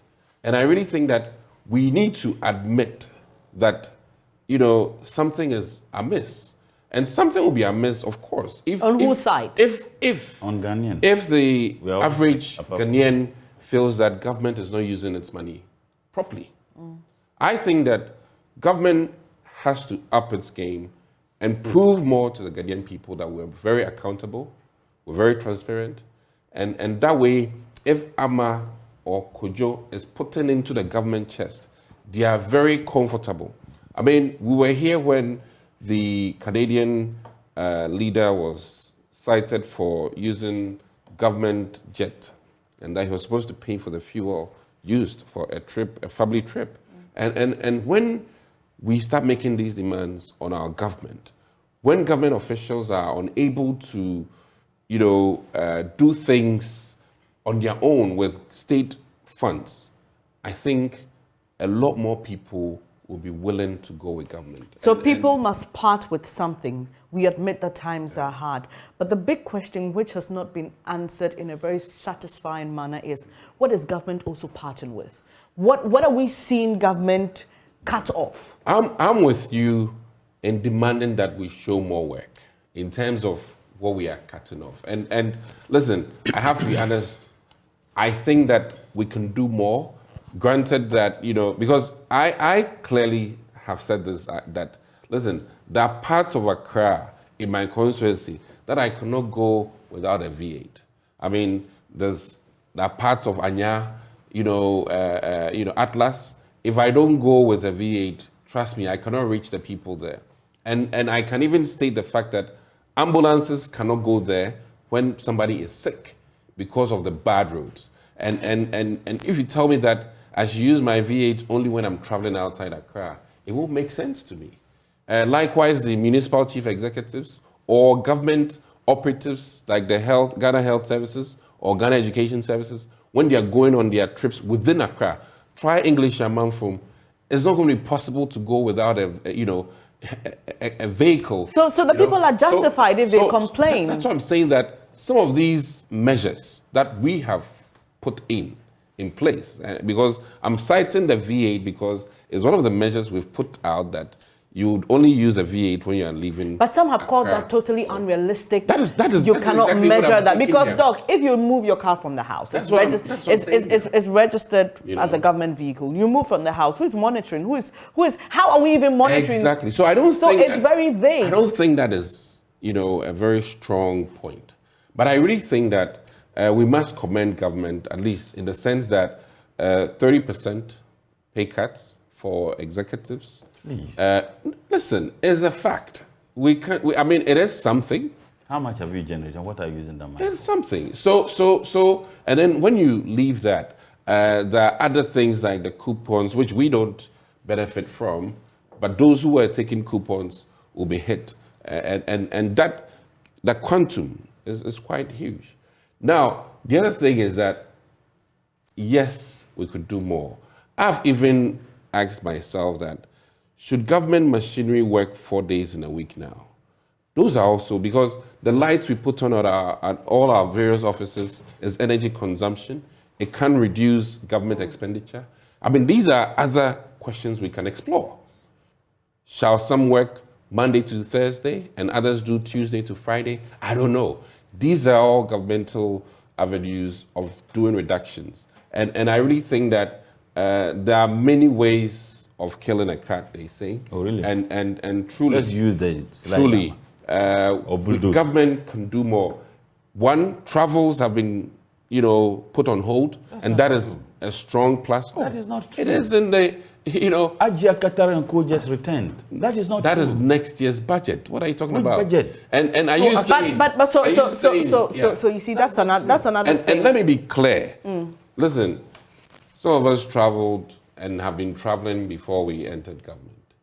And what I mean by that is that next year, some members of parliament will be able to go out on their own trips. And going out on their own trips. That's my point here. We are looking at the You are talking about Hajia, quote unquote. Hajia Qatar. And I'm making my point that there's no proof, as we say here, that she went on government ticket. Oh, please. And next year, if any of us should go on any of these things, and it's not on government ticket, let's not assume that every travel by an MP or Minister of State is necessarily government sponsored. And mind you, it is not just people in the executive, but government as a whole entity. Travels, trainings, and things have been, looked at, and a lot more will have to happen in country than outside. And these are all. If I tell you how much is spent on travels outside for even this year, you'll be marveled. You'll be like, wow. This can build a whole, regional hospital. Yeah. So I think that we are somewhat on the right path, and I really think that, listen, whether we like it or not, we're in a very dire situation, and decisions have to be taken.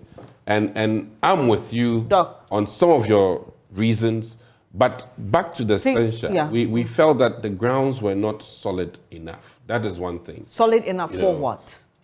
For censorship. Okay. And and I really think that. Can you quickly just wrap up in 30 seconds? The program, we are two here.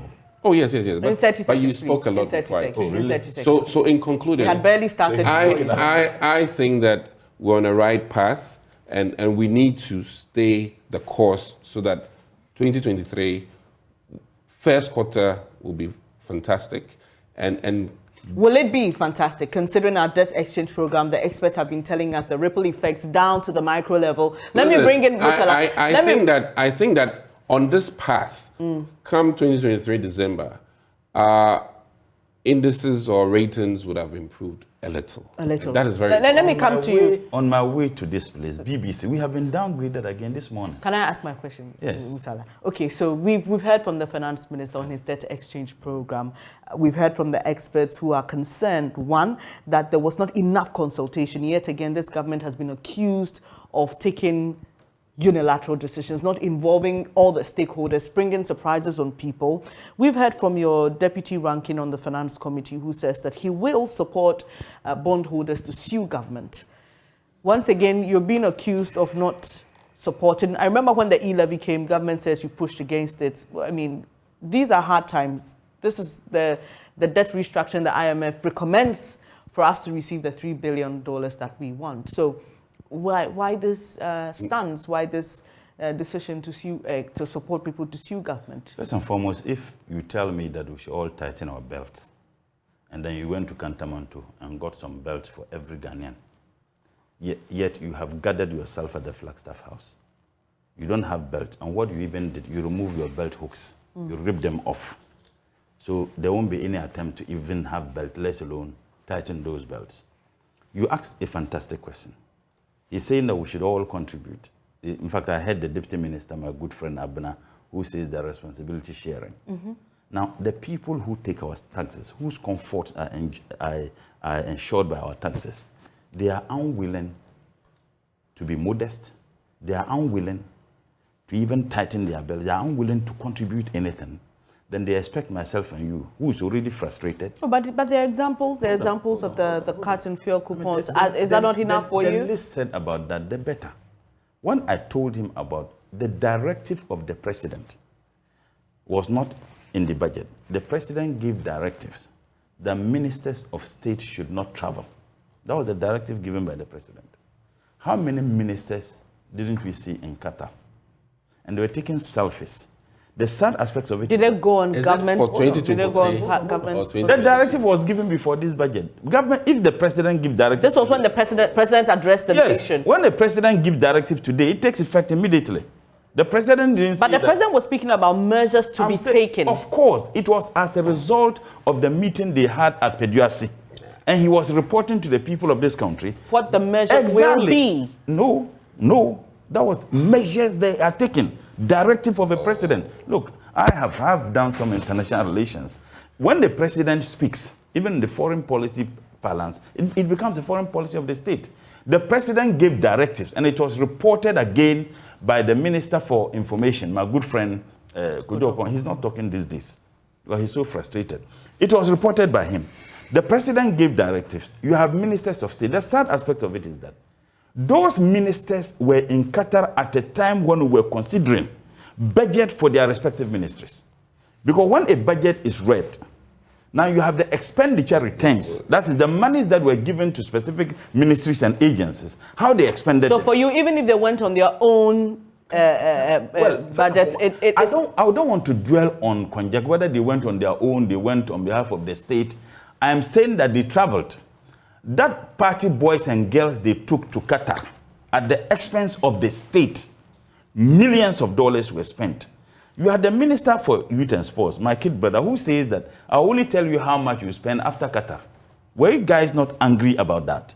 The people of this country need But how do you know? Oh, that's what he said. Look at what I'm saying is, how do you know all your expenses? When you were speaking, I listened to you. If you think that it was not spent by the state, tell me that Ajia Qatar spent her own money into it. Tell me. They spend state money to travel. But who's Ajia Qatar? You don't know who's Ajia Qatar. You are the only person in Wonderland.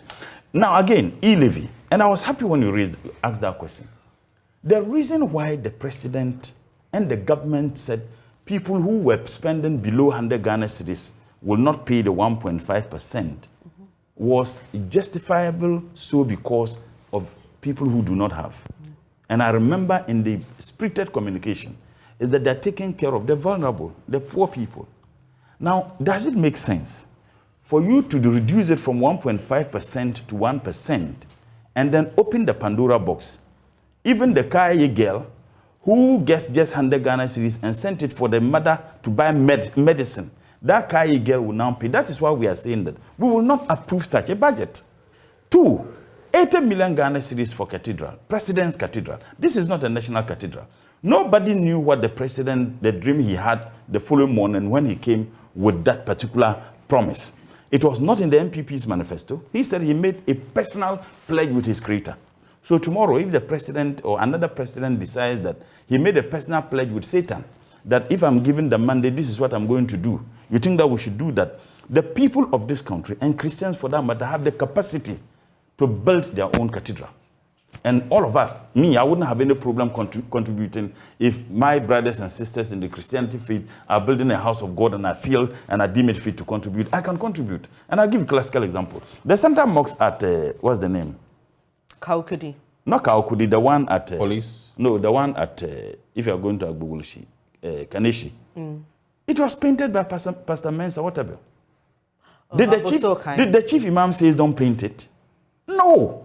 So if you have Christians who have the capacity to build a cathedral, and you have people, either Muslims or Christians or Jews, think that they must contribute towards that, what's wrong with that? Now, you have your personal pledge, and that becomes a responsibility on the state. It simply doesn't make sense. Now, he said that we need to support this government. The 2.5% at a time when people are struggling. VAT is an indirect tax. And once an indirect tax simply means the one paying the tax doesn't bear the brunt of the tax. It's the final consumer who bears the brunt of the tax because it's easily transferable. Now, you are imposing this tax at a time when the people of this country are struggling. Now, if you want people to believe you and think that you are sincere in your quest for us to participate in sharing the mess you have created, let's see a demonstration. You don't do this when the president is still globe-trotting. Just yesterday or the day before yesterday, the speaker announced that the president once again is traveling. Travels that can be done by either the deputy minister or ambassador, because the travel of the president comes with a huge cost. When we raised the issue of the president traveling with luxurious, chartered flights, the minister for defense told us in parliament that the president needs to be having his pedicure and manicure and taking his bath in the air. Now, another justification why they felt that the president must not travel with the presidential jet was that it wasn't safe. Yet the president allowed beautiful Rebecca to travel with an unsafe jet to France. If I were Rebecca, I should be worried. Because if you think that you won't travel with that jet because it is not safe, why would you allow me, your spouse, to travel with that jet, a jet that you have... This is after repairs. And which repairs? It was taken... Which repairs? I'm saying that after the so-called repairs... Hold on. Don't mislead the public. I'm saying that after the so-called repairs, the president consistently refused to travel with it. And the only reason they gave was that it is not safe. Yet he would allow the first lady to travel with it if she is not interested in the safety of the first lady. I am. If you are not, I think that myself and my sister, we are. So the point we are making is that let's see a demonstration. Now, we have given, we prefer solutions. You have secretariat for everything in this government. 1D, 1F secretariat. How difficult is it that the Minister of Trade cannot handle? What's the name? Ambulance secretariat. Can't the Minister of Health or Minister of Local Government handle it?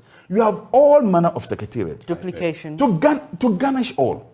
They have young boys and young girls at the Flagstaff House. They bought them the most sophisticated laptops. You know their job. They monitor social media, watching journalists and politicians and civil society organizations and people in this country who genuinely criticize this government. They come at you. And these young men and young boys are paid 15,000 Ghana cedis a month. If they think it's not true, just for doing that? Oh, yes. If they think it is not true, they should tell us how much they pay them. You see, the but is that the job description that they should sit on? Yes, I mean some of these things. When you have the opportunity to interview my good friend Kujo Ponkuruma, ask him. Right. That he should look into your face. He's so religious and tell you sincerely whether they have boys at the Flagstaff House. They pay for just that job. As we live in this country, the expenditure and the list said about the 30% cut. Don't you think it is in our interest to be asking questions? How much have they collected so far from the so-called 30% cut? What are they using that money for? When President Mahama came out and said his ministers, we should give percentage of our salary to that, we showed proof that we're using that money for specific projects, providing cheap compounds for deplorable communities. No, and goes back into the consolidated fund. Yeah, that is what we're using it for. You remember even when we lost power and they came out, they provided you with evidences, what we use the monies for. The people of this country want to know. But last point, there's a famous Ghana proverb that you don't remove thorns whilst in the middle, that pricks you whilst in the middle of thorns. You have a minister for finance who says that he's not a believer of IMF. Now that minister is being asked to lead negotiation for something he doesn't believe in. You have a football team that is disastrous these days. Chelsea. But people change their minds. Chelsea. People change. I mean, you can change your mind or your stance. You don't dwell with governance of this country. The safety of this country, you don't dwell with it. It is not try your luck. Governance is not about try your luck. What they are simply telling us is that, 6 months, try your luck. We are heading towards a ditch. In fact, we are in the ditch. Now, you have a football team. 6 months. You have 6 weeks. Even if it is a day. You have a football team. The football team is not doing well because the coach is not good. Now, you have the opportunity to sack the coach. The management says, the supporters say, sack the coach. And the management says, no, we want to do recruitment. Let's allow the coach to finish with the recruitment. After that, we sack him. Does it make sense? You must sack that coach, hire a new coach to do his recruitment. Now, the person who has occasioned the mess, you are saying that allow him to do the recruitment before he goes. It simply doesn't make sense. And I'm told that there are only 2 people who are supporting the Minister for Finance around the president and the unofficial Prime Minister. I'm told anybody around the president is against that minister. Isn't it shocking that you have the entire NDC caucus saying this man must go? You have over half, if you take about almost 2/3, because the last time we counted those who said they were not willing to sit, they said they were about 100 and something. And he himself reiterated saying that the majority leaders said that it was the majority's members of parliament's position. So you have the entirety of parliament, and by extension, the entire citizens of this country saying that this man must go. The president is unwilling. There could only be one reason. The man is sitting on some rot. And they know that if the man leaves, they will be exposed. The man, God, that is the only explanation. The man is sitting on rot. Maybe, perhaps, he's protecting the family booty. Because this is the most legendary family and friends and in-laws governments we have ever had in this country. Right, Ms. Ola, so talking about the portion of government, yesterday there was a story about what Tanzania's president has done. I don't know if any of you has come across it. About the celebration. President Samia Suluhu Hassan, she cancelled Independence Day celebration, which was going to cost about $445,000. And instead, she's asked that the money be used to build dormitories for girls, special needs schools. We know this is not the first time this has happened in Tanzania. Why can't we make bold statements like that in this country? Like, something that is tangible. Okay, so we know, for example, this is how much it will cost us, $445,000. We're taking that amount and we're using it for this. It's measurable. You can follow up. It's properly accounted for. Why can't we have examples like that? He spoke about the cuts in the executive pay. You said it goes back into the consolidated fund. I think that's the problem. We're not seeing clear figures, indications, real evidence of what has been accrued and what is being used for. Why is that? I really think that we say that money is fungible. Money is fungible. And what we mean when we say money is fungible is that is you put a name on what you want to use that money for. And as I clearly stated here, the government basket has so many things that we are all aware of. Free SHS, we have, school feeding programs. We have all these things which are existing. We already know them. Now, the performance of all of these depends largely on the consolidated fund. So if monies are going back into the consolidated fund, it will be seen in the school feeding programs, it will be seen in electricity being on. And let me just say this, that if not for anything, I sleep well knowing that our electricity is still stable. And I must say that there are some brighter days ahead. And Ghanaians, I would beg, should appreciate that regardless of all these challenges, we have light on. And unlike before, which he knows very well, because he lived through the days of no light. But sorry to interject. And I can say that it could have been worse. Yes. It could be worse. But we have water running, We have electricity on. But people don't have money to pay for the water. They don't have money to pay for the electricity. So what's the point of having electricity if times are hard, there's inflation? I mean, the cost of transportation alone is taking a large portion of people's salaries. They solve doom so because you should ask him. No, I mean, that's a question. That's a debate we've had time without. But he knows it's not true. Solving doom so and sustaining doom so are two different things. Yes, but the question is, what's the point of having electricity if I can't pay for it? What's the point? Well, in fact, in the whole world, you can never have all citizenry being able to pay. But when, Doc, here at JoyNews, we produce what we call the Living Standard series. Correct. And to let you know, even business owners, people who ideally will not complain about hard times, are complaining. It's hitting hard. So I'm asking you, you're saying there's electricity. Well, it's good. But what's the point? Because I'll be sleeping in darkness anyway if I can't afford it. And in all honesty, we are changing our lifestyles too. Because let me be frank with you. If it's not going well for the citizenry, it's not going well for the MPs. Because if 10 people were going to come to me for help, it's going to be 100 people now or 1,000. And we are a mirror image of the ordinary citizen as members of parliament. So we are feeling it. And I will not sit here and argue. You guys are feeling it. I will not sit here and argue otherwise. But as it stands, the winds blowing are tough. I've shied away from mentioning Russia, Ukraine. I've shied away from mentioning COVID because everybody is aware. No, we are the not narrative aware. is out there. But didn't the problem start before then? Weren't experts raising concerns about our books, our borrowing way before COVID and Russia, Ukraine? Well, the issue with our debt has been topical even way before always then. Been there before I was born. Ghana's debt has always been there. Yeah, but the rate of borrowing of this government. Oh, before I was born. But you also know. Debt. But you also know that what you've accrued in your time. We've accrued quite a lot, and I must say that what we have in terms of assets are remarkable. What are they? And I always cite the likes of how many hospitals? You are a doctor, a medical doctor. Mention one hospital you built. One. You're a medical doctor. I think just one. Kumasi. Which Kumasi? As we stand now. Which hospital? The maternity block.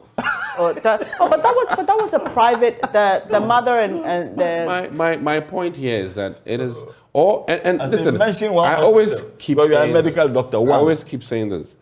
Ask me to mention what President Mahama did. It appears that when you 10. do expansions at a facility, the NDC does not consider that which expansion a project. Because when you go to Adisadel today, there's additional dormitories, additional classes. When you go to Presec, that is the responsibility of every government. So we are talking about the money you have borrowed. We are talking about the almost 100 billion you have borrowed. There's a question. There's a question. Show. That's the point we are making. No, you said that. There's a question from one of our viewers to you, and I'm not sure the person watched in the beginning, so let's give the person the benefit. I asked that question. He's saying, "Why are you crying on television when you've passed the budget?" Oh, but I have just indicated that what we passed was the policy statement. In fact, so should we see for once the minority say we are fighting this and see real proof of it? No, but of course. Last year they did. Last year they did. We passed. We approved the policy statement, but we had problems with e-levy and others. But it still went ahead. No, but I'm saying that what they did. There was a reduction. Disregarded even the standard orders and did what they wanted to do. But you see, if we didn't do this, and then you may have problems of teachers not being paid, nurses not being paid, the country will aground. As a responsible political party, we didn't want people to think that we are just opposed to government's budget. It's not everything in the budget that we have problems with. But those we have problems with, even in stating our position, we made it very clear. Mind you, we didn't vote for the approval. It was a voice vote, and the speaker in his wisdom said the years had it. But I just want to make this point. You see, this argument of Ukraine, Russia, I think that you journalists need to be asking questions. We live in a West African sub-region. COVID. We make bread. Can I finish? We make bread. COVID affected all of us. We make bread. I say COVID affected all of us. As a matter of fact, flour, wheat. We make bread. At least don't do this to the viewing public. No, we make bread. I say don't do this to the viewing public. bread. COVID affected all of us. Contrary to the lies that we have been told, and sadly, some of these lies came from the president. People are that suffering. because the WHO praised Don't say Ghana, it's lies. we manage COVID than our neighbors. That is not true. As a matter of fact, the WHO praised Togo, praised Ivory Coast, praised Burkina, praised Senegal. Now let's look at the numbers. Look, the best way to manage COVID is to prevent lives being lost. If there is any other better way of managing COVID than preventing the number of your citizens dying, I want to know.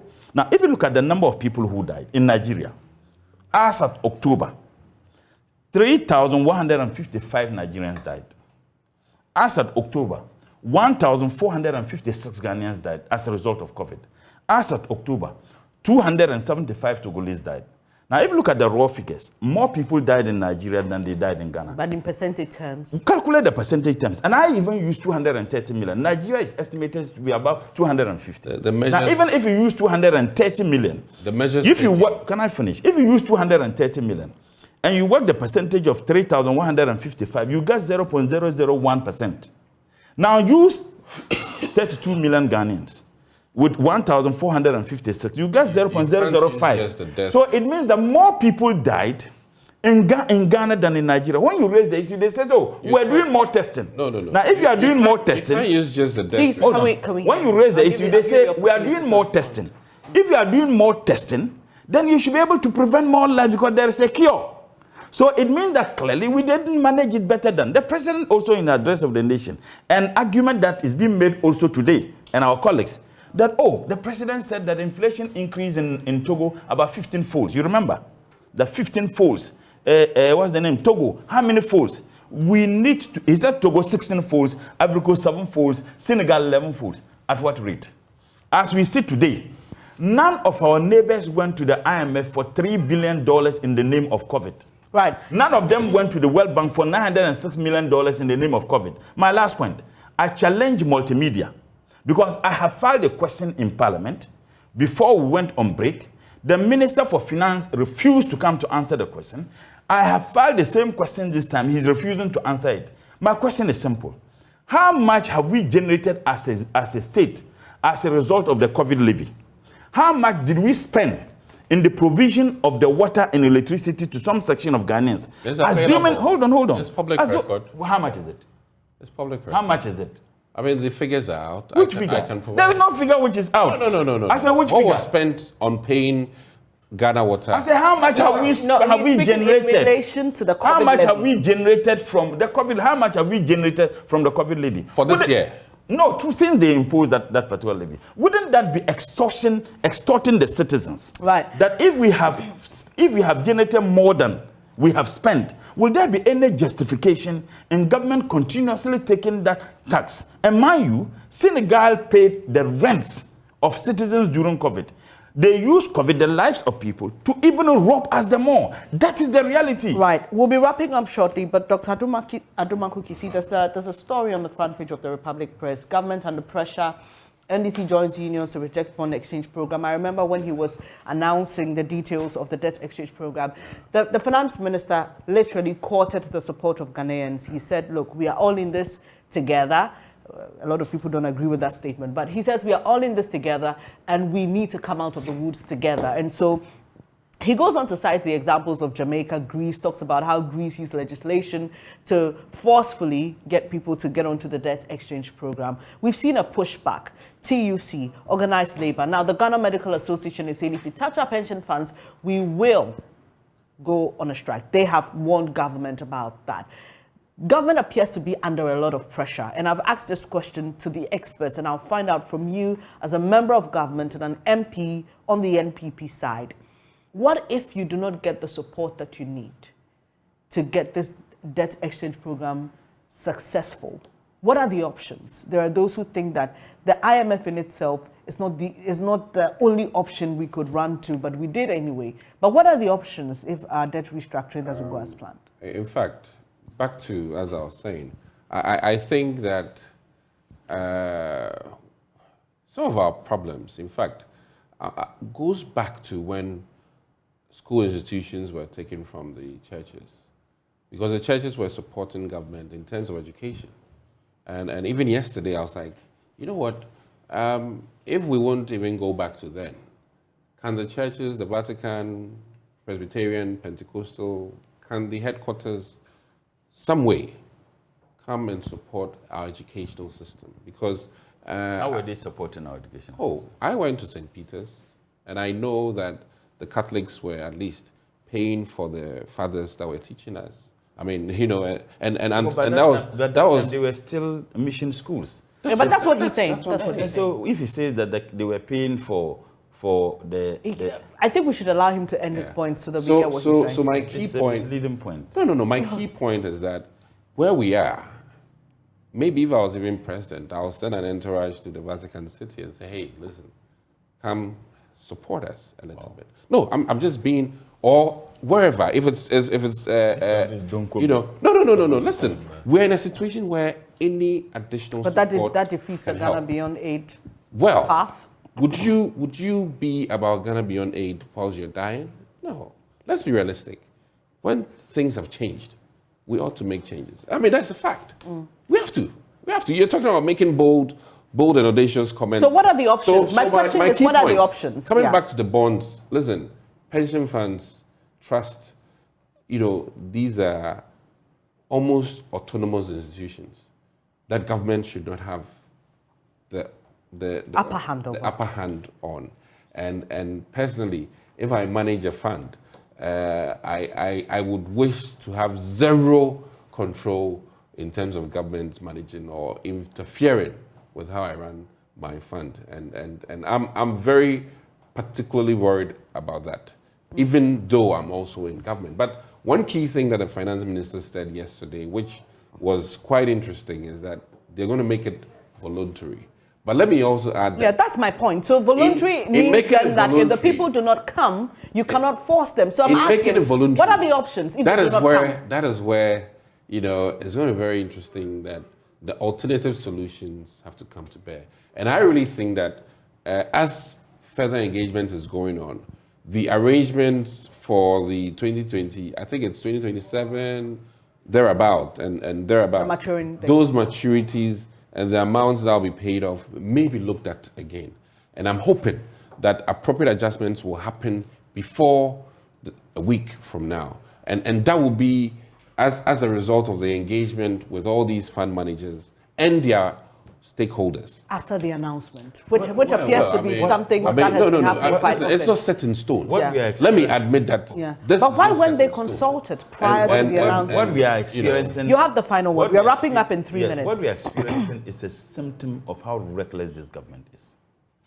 First and foremost, have you read the opinion of the Minister for Justice and Attorney General? This is the legal advisor of the president and the government. Right. Now, the minister and the ministry is distancing itself entirely from this government debt restructuring program. And as a matter of fact, he stated the unconstitutionality and illegalities of the actions taken by the minister. Hold on, please. He stated the minister for justice... But it's important, that caveat is important. No, it shouldn't even come there. The minister for justice is a cabinet minister. And I have had the privileged opportunity to serve as a deputy minister before. Even in respective ministries, if you want to take decisions or actions that have legal consequences, you need to get in touch of the Minister of Justice and Attorney General. It is not just advising the president, but the ministry advises the entire gamut of the government structures. Now, the minister is also an integral part of cabinet. Did they discuss this at cabinet? If they did, is it stabbing at the back that the Minister of Justice will issue such an opinion? I shudder to think that they never did. Mind you, the statement which was issued by the minister before that charade of media engagement, that statement was issued on his personal letterhead. Now, the statement was to explain things that were captured in the policy statement. The minister read the budget for and on behalf of the president. And that's why when you take the preamble of the budget, I am reading this statement for and on behalf of the president. Now, if you are explaining something you read for and on behalf of the president, how come in issuing a statement to explain further some of those things, you issue them on your own letterhead. Clearly, the center can no longer hold. There's And confusion. in Do you fact, get a sense that there's confusion? no, if you say confusion, it's an understatement, a disaster. Right. Because those agencies, what responsible government, and in fact, transparent and accountable governance expect you to do, you would have engaged them. Because the monies belong to them. The investment that they made, it was their investment. Why would you charge my investment without engaging me?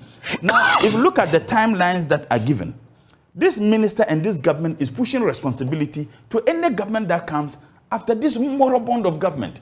2023, no interest. 2025, by that time, 2025, constitutional and legally, President Nanado will not be the president of the Republic of Ghana. Even in the most unlikely event, the MPP wins the elections in 2024, it means that that next government would have to bear the brunt. That is a disaster. So what this minister is doing, to be very honest, he's a danger to the survival of this country. He's a danger to the success of this country. He's a danger to the safety. And to be very honest, you cannot blame him alone. When the chief comes home with weird haircut, what do you expect his subjects to do? They'll come with tapejo. Those of us without hair, they won't even cut our hair because we don't have hair. They will slay us. And that is why people are worried. Anytime we raise legitimate concerns, it says NDC. It is not about NDC. You, the media, you have raised concerns. And I have to, praise, Joy for what you guys have done. You've raised genuine concerns.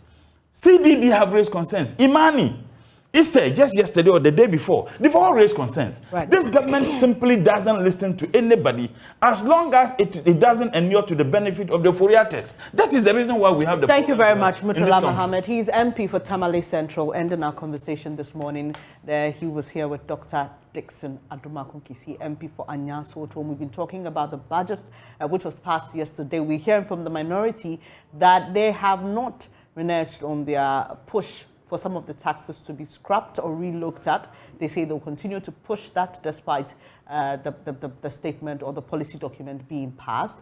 Well, later on in the show, coming up shortly, we are hosting KSM, Kweku Sintem Misa, and he's going to be sharing his thoughts with us on some major happenings in the country. You don't want to miss that. Thank you, gentlemen, for coming, and thank you for doing the watching. We'll be back with more.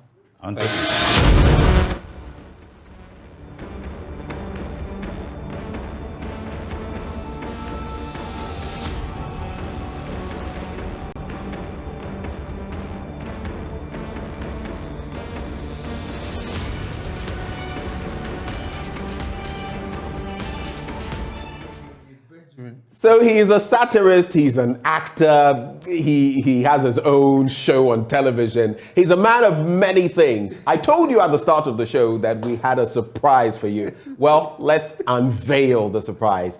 We give you, ladies and gentlemen, Sergeant Lasisi. KSM, Kweku Sintem Misa. That's my son, or my nephew. Which of them? I call you Uncle K. You call me Uncle K, so you're my nephew. You're my nephew. Good to have you on the show, Uncle K. Thank you. It's been a while. It's been a while. And you've actually not, you were telling me you had never been on this show before. No, I've never How been come? on. I didn't say I'm for a bit. Oh, actually, let me be frank. You know, I don't know how many people know, but I just turned 66. 2 days ago. 2 days ago, yeah. And so you are 66 years and 2 days. 66 years, 2 days. And I remember writing to Benjamin, said, Benjamin, for my 66th year, I would like to spend it on your show. Aww. You know, show some love for Benjamin, man. I didn't think you would mention that on air. You know me. Be very, very careful. You never know what I'll mention. The last time we... Okay, now that gives me some pause. I have to think twice before I go ahead. The last time we sat like this, you were interviewing me. Yes. For your KSM show.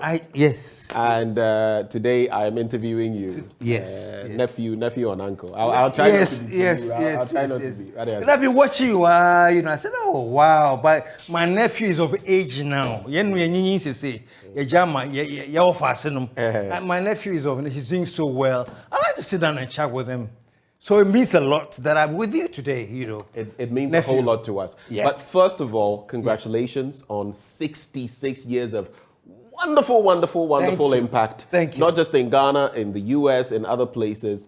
And your fans. I mean, some of you couldn't see that, but when he got in here, a medical doctor just ran in, all the producers, people were politicians, those who were right on set.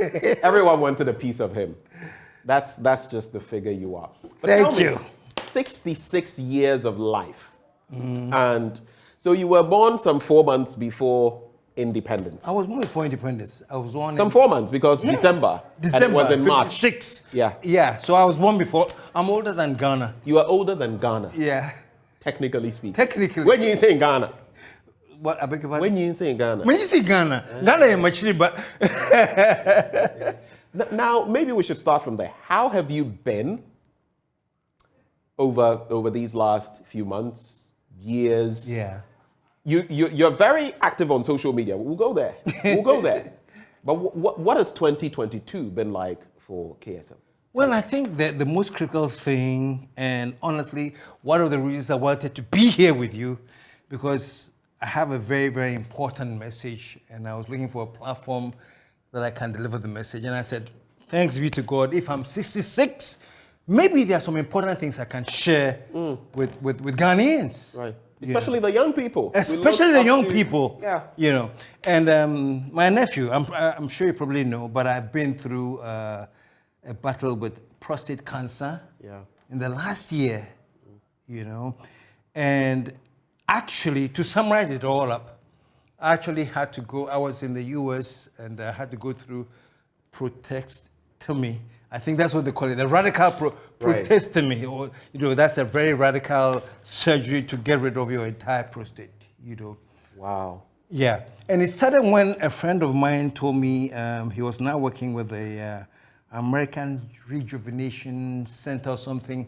So he wants me to come and do a checkup, come and take your PSA, let's take your testosterone? Thank you. Levels. I never able to mention that. And I kept stalling. So one point I said, okay, I'll go. You know, like I'm doing him a favor. Yeah.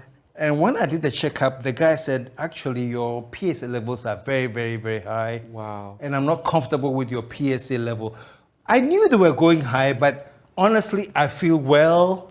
Every morning I go on my walks or jogging. I do at least every morning, at least 5K walking. Wow. Every day. Before I came Every here. day? Yes. Weekends included? Weekend? No. Monday to Friday. Monday to Friday. Yeah. Right. You know. So I felt well, I felt everything. So when he kept saying, come for a test, so when I said, I'm okay, you know. So I did go for the test, and the doctor came and said, well, the PSA levels are uncomfortably high. And when it gets to that high, I like to do a biopsy to make sure that not only do you have an enlarged prostate, but there are other issues related. There could be other underlying. It could be cancerous anyway. Right. You know. And I said, okay, fine. But that same time, I was going to go to the US to see my daughter's wedding. So no wedding, graduation. You know, so I told her, I'm coming for graduation. I'll be there. But find me a doctor because I'm supposed to do a PFC, biopsy. So when I get there, I can do it. So to cut a long story short, I did my biopsy when I went to see her in the US. And then we had a meeting with the doctor. And the doctor says, yes, we have done the biopsy. Not only do you have an enlarged prostate, but you do have cancer. I said, wow. Really? Yes.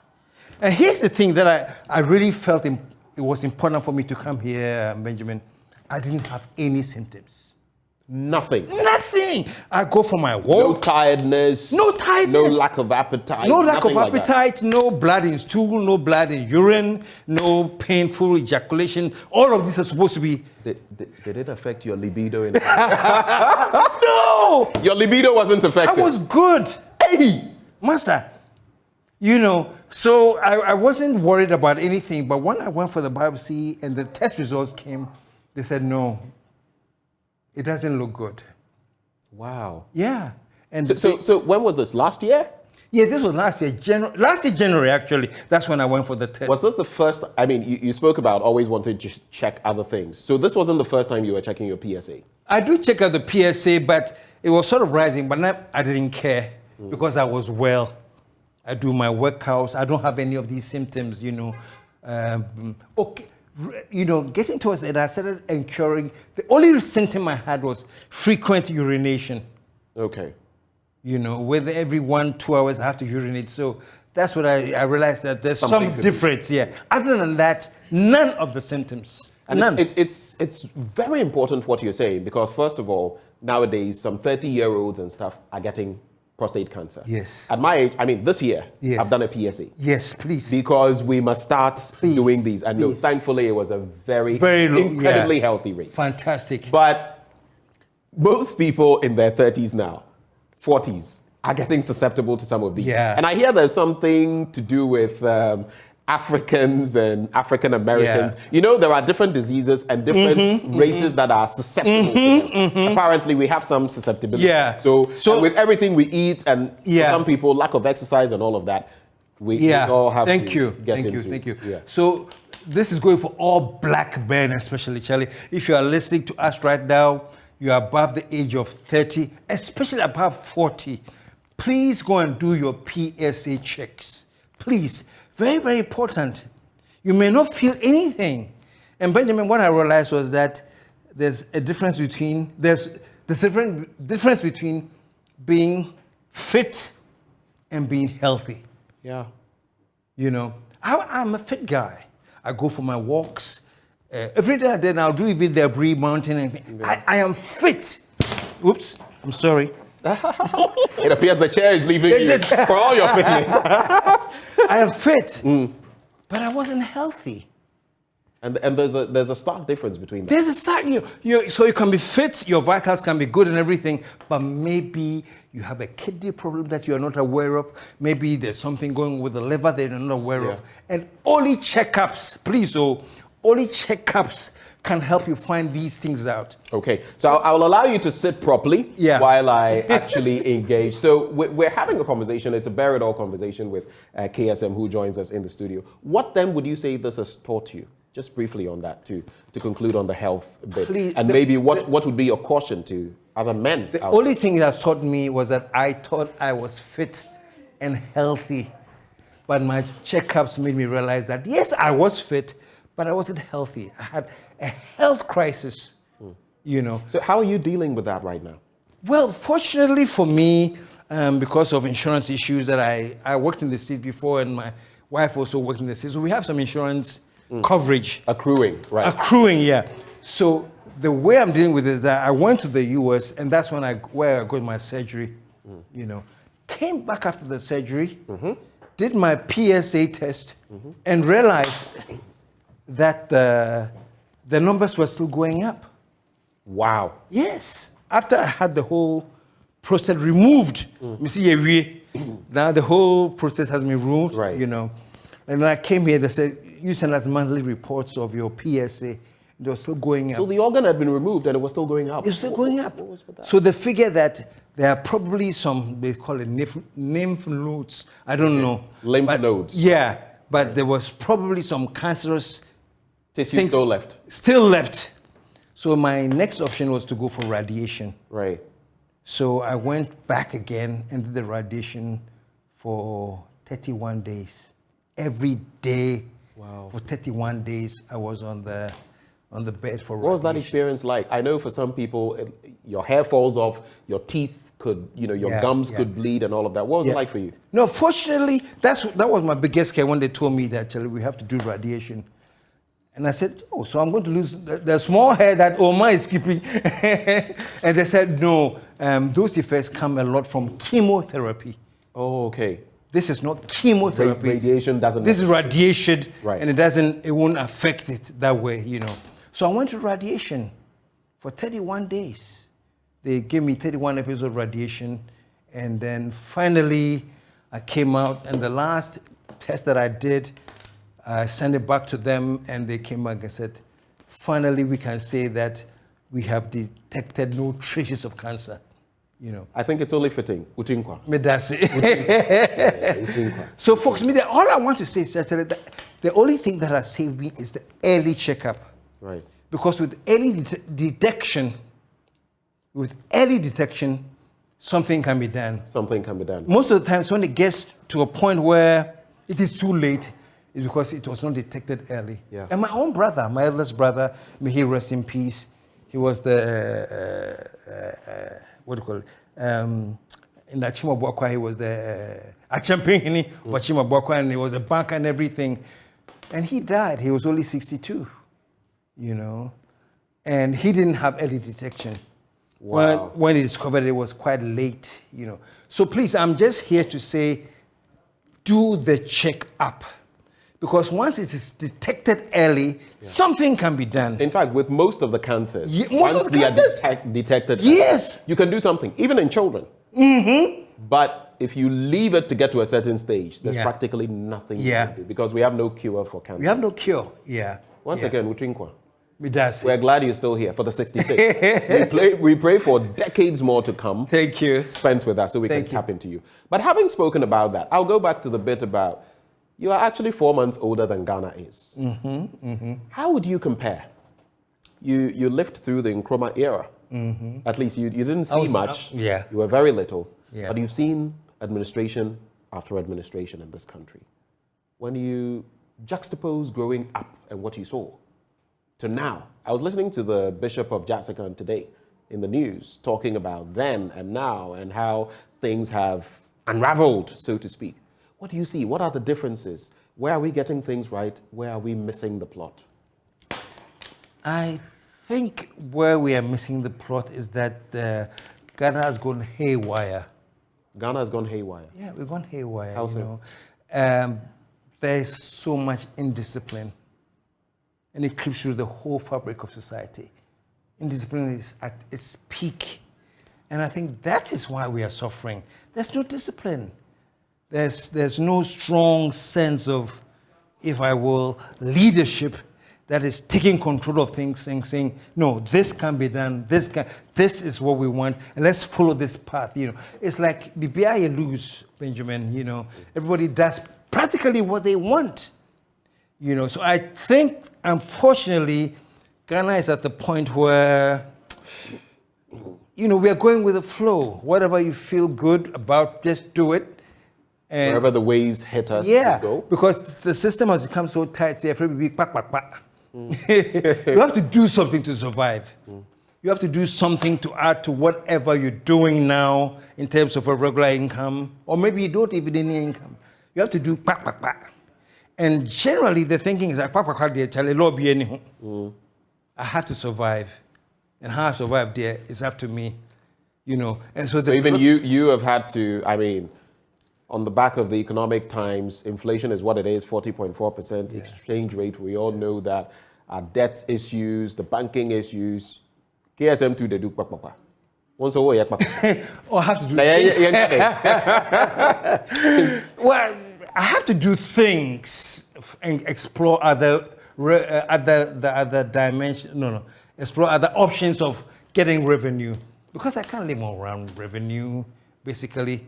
You know, and I do it, I have savings and I keep the savings and everything. And my wife and I, now we put up a hotel. Cactus Creek. Yes. Yeah.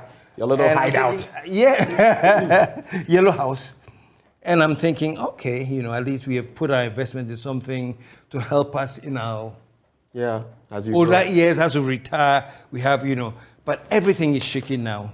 You know, so I don't know. To answer your question, I think things have become too loose.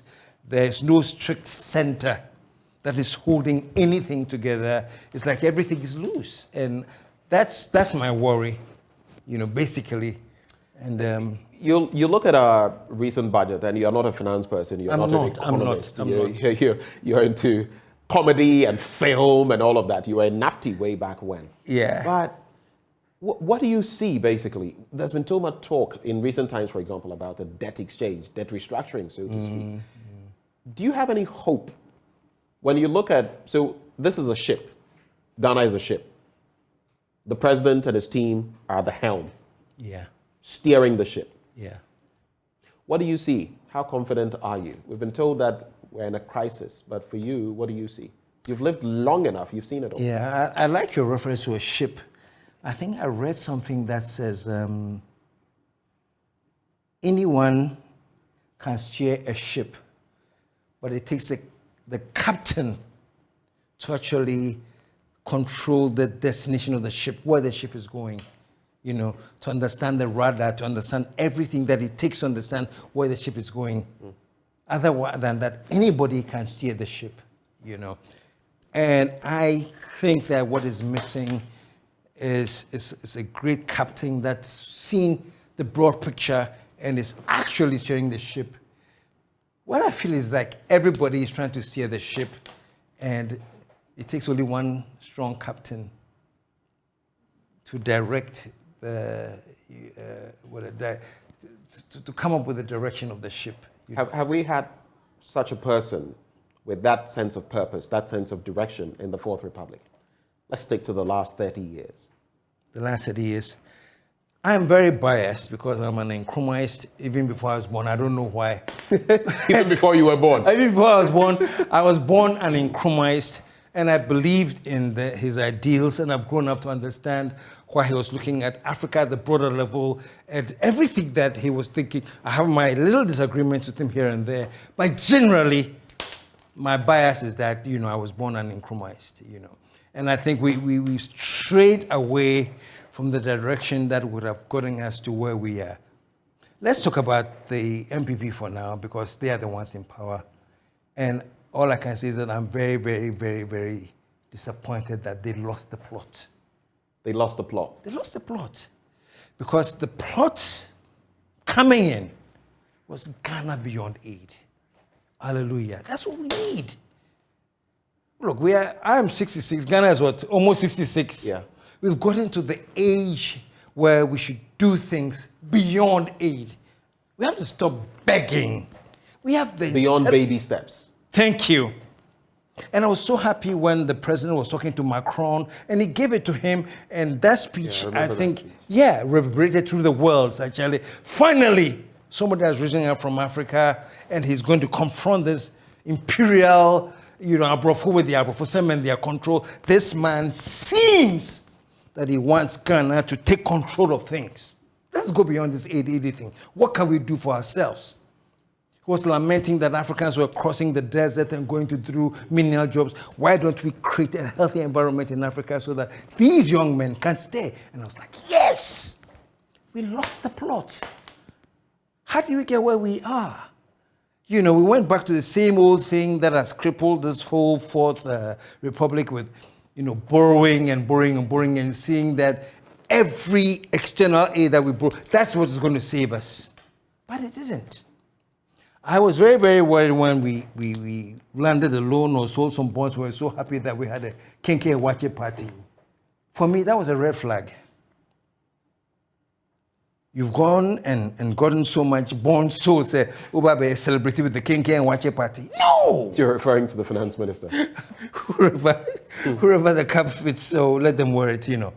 Why was that necessary? What was the plan? What was the agenda? What were the concrete steps that we have put in place to make sure that whatever we have borrowed are going to be translated into something concrete for Ghanaians to benefit? Not only that, but we can raise enough revenue, it can generate enough revenue so we pay back the loans. We all hear when we're told that everybody can borrow. If governance is about borrowing, then let's go. Everybody can do it. Everybody can do that. My 6-year-old son can do it, or 3-year-old daughter can do it. So there was expectation. The plot sounded solid, Benjamin. The plot was excellent. So I don't know where... Was the problem the execution? The execution. The execution. I remember when you interviewed me long ago, I think that time we were with another radio station, and you asked me about free SHS. And I said, great idea. The idea is novel, man. Only worry then, I think he had just been introduced. What I said was that, Ben, my only worry was that I think it was rushed. We can't turn education into a political event. Let's take our time with that. That's all I said. I remember during those times going to a funeral, a good friend of mine died around, so it was buried in Somini, and I went there, and I was accosted by people. That it was rushed. What do you mean? Take your time. All I'm saying is that everything that we need to implement, let us strategize and implement it A, B, C, D, step by step, knowing that when we take this step, this is about to happen. This is what can happen. So let's know what can happen, and let's, as part of the steps you're taking, let's plan to fight against those things that can erupt, that can work against it. That's all I was saying. When you look at free SHS now, since you have brought it up and its execution, implementation, recently the president said, oh, the students have passed like this. It vindicates me in terms of free SHS. But what are the core problems you see? People have said, for example, that no, it shouldn't be a blanket policy. There are people who are well-to-do who can put their children through school. They should be paying. There are so many, professors, academics, so many people have said it's a good policy being executed in a bad way. What are the fundamental problems you see with it? Just the execution was so rushed. You know, and I know that the president had promised that as one of his flagships, that I'm going to give free SHS. So that was a promise. Great. And I applaud him that he wanted to stick to his promise. But it's not just about sticking to the promise. It's about delivering the promise and delivering it with excellence, you know. And I don't think that anything would have hurt if he had thought maybe we'll put the plans and the strategy in place for the next 3 years. And in the third year or fourth year, I will write the implementation so that it takes off and it takes off right. That's all I'm saying. Who is the right man in Ghana will say that's an evil thing to do, to give free HSS? Nobody will say that. It's a novel idea. Even the Constitution says we should work towards that progressively. So if you have chosen to work towards that, make sure you do it and do it so that everybody at the end of the day is talking about that. You know, now, free HSS is fantastic, but what are people saying about it now? Yeah. You know? Yeah. And that to me is the major concern. You can always what do you call it? You can always improve things. So just check to see how you can get it and execute it so that there are no problems with it. You know? Right. And the other problem, Benjamin, for your next question, is that we talk too much in Ghana. We do? We do, you know. And there's this thing called the quicksand. You know, quicksand is like mud. Mud that you can fall into accidentally. And there's something that they say about the quicksand. They say the more you wiggle, struggle, the deeper you sink. So when you fall into quicksand, try and remain steady until you get help. You know. But if you try to rush, hey, Charlie, the more you panic and you try to rush, the quicker you will sink. And I think that Ghana is now in an economic quicksand. Ghana is in an economic quicksand. Quicksand, yeah. And the more we struggle, the deeper we sink. So let us just take our time to analyze deeply what needs to be taken instead of any knee-jerk reactions that will help us to sink quicker. You know. I don't know what you think about this, especially as you broach that subject. There's the e-levy, for example. I don't know what your take is on it. It's been reduced, but the threshold is gone. VAT has gone up by 2.5%. Some say for a president who himself, you know, embarked on Kumi Preko, Siemi Preko, Viemi Preko, on the back of some of these developments, he has no business doing this. Just give me your brief thoughts on that so we move on. Well, I think there's nothing wrong with having led a demonstration against it several years ago. We don't understand it, we don't want it. Because at that time, the whole VAT thing was new. Nobody really understood it. It's a regressive tax, it was this, it was that. But looking back, where we are now, we now realize how important that was. You know, and I think that if it's been increased and people are talking about it, they're not talking about it that it was wrong for it to be increased, but it's somehow wrong for the person who led demonstration against it to now increase it. All he has to do is actually, back in those days, those were different times. Those were different age. Those were whatever. Now we have all come to know that, yes, we were wrong. We need this. Yes, we were wrong. Small acceptance. And it doesn't take much. So, now we need this. So this is why we should do this. And I don't think there will be any more issues in Ghana about one hour lady demonstration. That was years ago. When was the demonstration? Years ago. 90s. 90s. It's gone. 95 thereabouts. 95 thereabouts. We're in 2022. So why are you going to hold somebody who did something in 95 responsible for something you're doing in 2022? Only because we haven't heard from the person say, actually, when I'm here, but meeting. It is what it is. It is what it is. Now I know that we need it. And especially in these times. And trust me, Charlie, Ghana is in very, very critical times. And we have all got to understand that there are going to be some extremely painful measures. So since you talk about critical times, let me just, very briefly, I want your take on this. Some have compared what we're facing now to the 1983 era under former President Rawlings. Yeah. What do you think? Some have said this is worse. Yeah. What's your take? Incidentally, you lived through that. I lived through that, but I wasn't in Ghana. You weren't in the country. But let me tell you a very funny story, because I remember coming back to visit in 1983, and I think something my parents had for dinner, there was kinky. And I told my mother, oh, Nasa wouldn't say me pedokun. And then my father said something that I'll never forget. He say, share. Say baby Edruno. And I explained that in English soon. Baby Edruno. The wuchi krano ubedi. And yet they won't pay. I don't know if you Yeah. Was it they say the wuchi krano ubedi? Just fill your belly. And yet they won't pay. You might just fill your belly. It's something that you actually don't like krano. You have to eat it. So don't talk about, oh, I don't like, it's not something I want. Anyway, so we are there now, Your question was, what do I compare the two? I wasn't in Ghana. Right. I just knew that things were rough, very, very rough.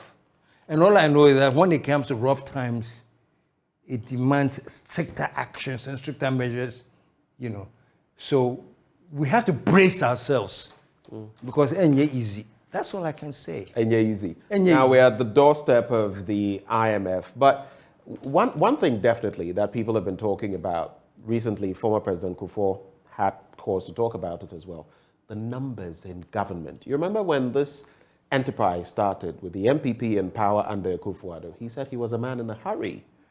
And so he needed a chunk of people to push the program. When you look at what has happened since being in a hurry, and now, when he still appears to be in a hurry, how does that factor in? The numbers. People have said that we can have about 40 ministers. What is your quick take on that? My quick thinking is this, Benjamin, that once you reach the age of 74, 75 plus, your hurriness, being in a hurry at the age of 85, cannot be compared to somebody who is 30 who is in a hurry. The definition of hurry when you are in your 70s to somebody who is in their 30s is still very slow motion. So I don't want to take too much about being in a hurry. He's still at that age and that thinking, which I believe is very analog, and is let's take our time and let's go everything slow. So even in a hurry, it's in a hurry of a context of slowness. So even because of the age, the president is still analog, not digital. Oh, very analog. What we need is somebody who the analog age has gone and passed. So let's look for the digital drive now. And when I say digital drive, I mean that even the thinking must be digital. Right. Because as for digital, there are a number of things this administration will tell you when it comes to digital. Oh, yeah. And it's great. There are some things digitally that are fantastic. In fact, the last time I was checking, the vice president was launching something and talking about the fact that our health system would soon be the most digital on the continent. The Ghana card will be used and all of that. So in that aspect, yes. But the thinking. You can have a digital drive and at the same time have those who are running things thinking very, very, very analog. And I think the thinking is still very, very, very, very much analog. And on the numbers, justified to have all those numbers in there? The ministers and all of that, presidential staffers? That's very, very sad. And I think the first point of call in this very, very harsh economic times that we're dealing with, the first point of call is how we cut the numbers. You know, how much money we're using to pay presidential staff, to pay this. That's the first one to call. Cut the ministers, cut all these extravagant things. What amazes me is that you have a bucket and you're fetching water in that bucket and the bucket is leaking. Right. Okay.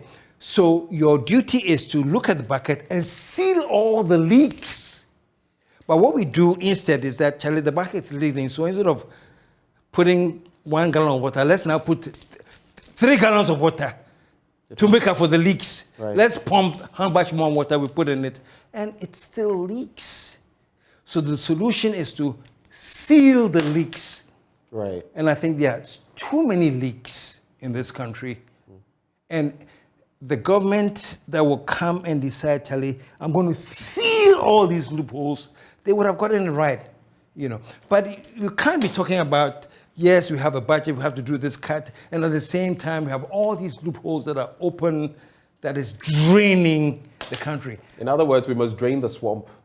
Yes. That's what you're saying. Yes. Corruption and everything related Yes. to that. Let me just, even as you talk about that, you're also very free-minded, so to speak, liberal. You share your thoughts on your social media and all of that. Yeah. One of those that I took note of, this was the 1st of December. You said, who had the, quote, brilliant, and your satire, who had the brilliant and intelligent idea to remove road tolls? What was the motive? I call it fascinating thinking. Now we're bringing it back. What do you think about that entire development? Why? I think we're raking in 270,000 or so CDs per day from road tolls. Thank you. What was the intelligence in there that I'm thinking of road tolls? What was the intelligence? If there were leaks in the road tolls, or there was something wrong with the road tolls, let's fix it. We need the road tolls. Why in the world do you have people who use the roads freely? So I keep thinking, whose intelligent idea was that? It doesn't make sense. And fortunately, for me and those who have always said that it didn't make sense, it's now being brought back, which means we have been vindicated. It was absolutely nonsensical to say nobody pays road tolls in Ghana. For what? You know what I'm saying? So that's why I put out that tweet that, you know, whose idea was it to do this? And I said it was fascinating thinking because I want people to think about these things. Yeah. What was the motive behind it? It doesn't make sense. I get your point. Let's talk. I want us to move the conversation because, yes, we are talking leadership, but there are various, you know, angles of leadership. Yeah. Let's talk religious leadership. Let's talk whether religion has done us justice in this country. Recently, you had cause, I believe it was the Christian Council, some of them met at a place. You threw some shades at Agrada and spoke about our gullibilities and fallibilities as a people. But you also took on members of the clergy and going to be honest, they hadn't just gone there to pray. They went and did other things, inspect, and then they prayed at the end. You know, our pastors must pray.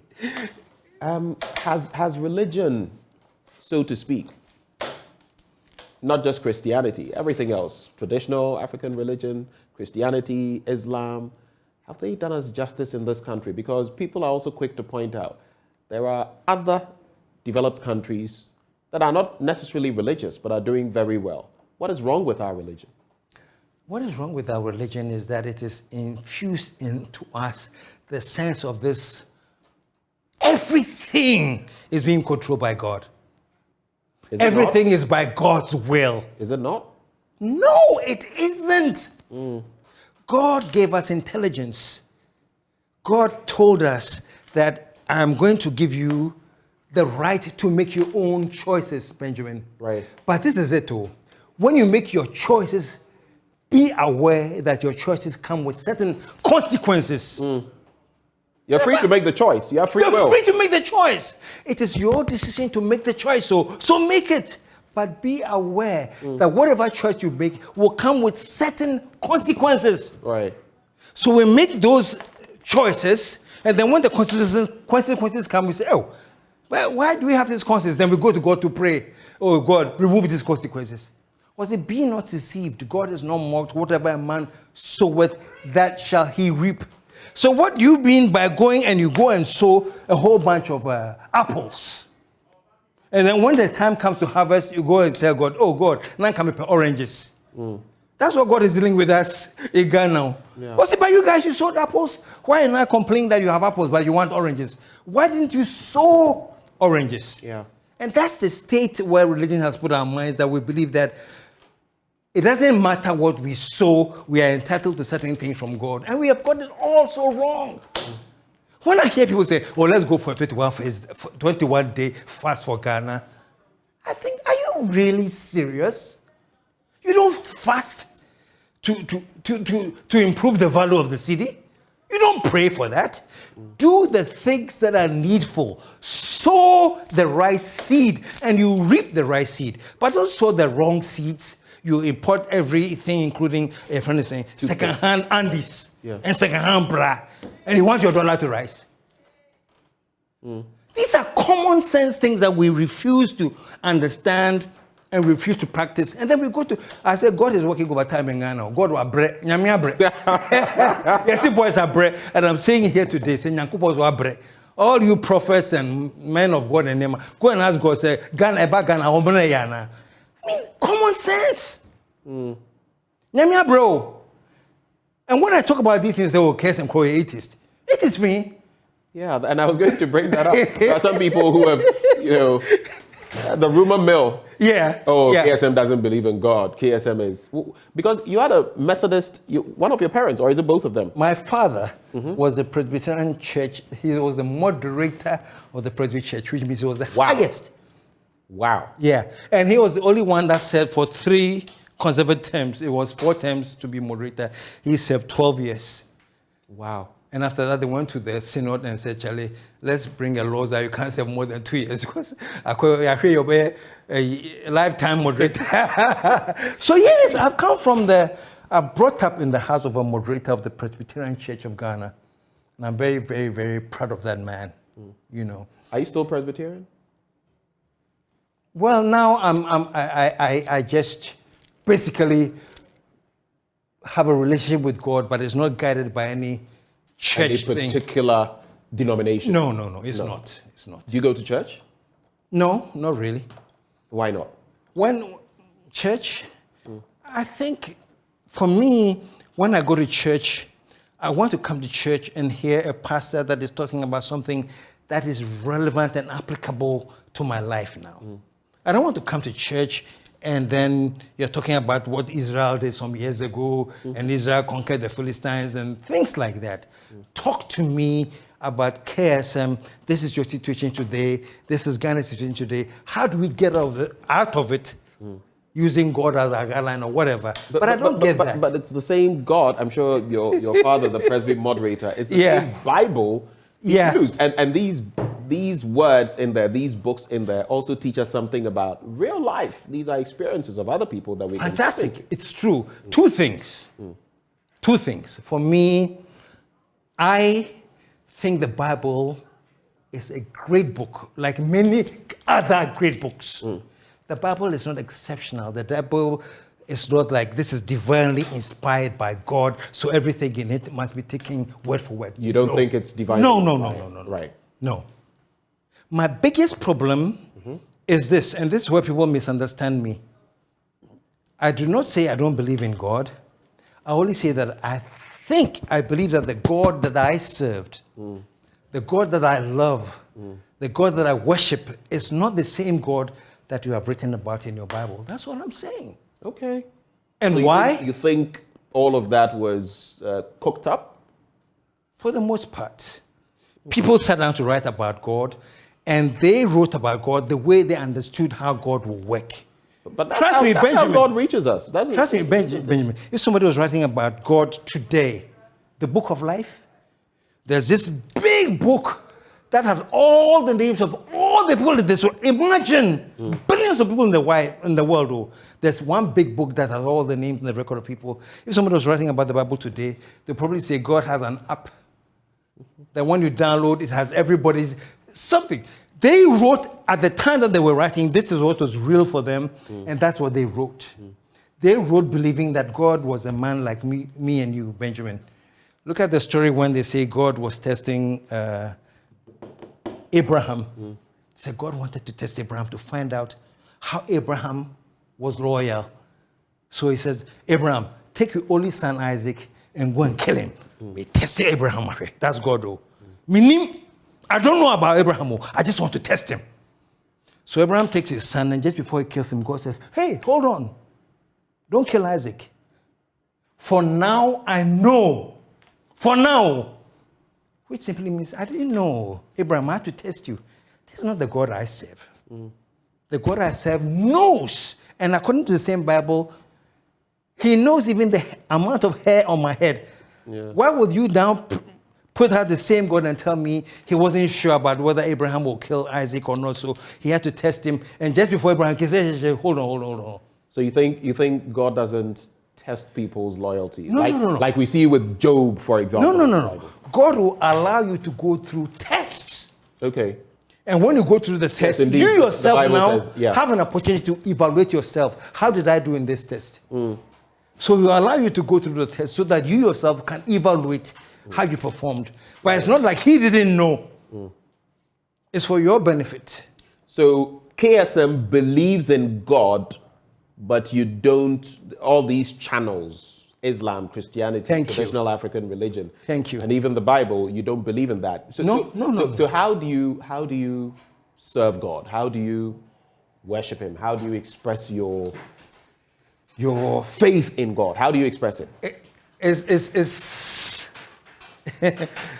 It's just how I believe service to God is service to humanity. I saw that coming. You saw that? You serve God through humanity, which the Bible says as well. Yes.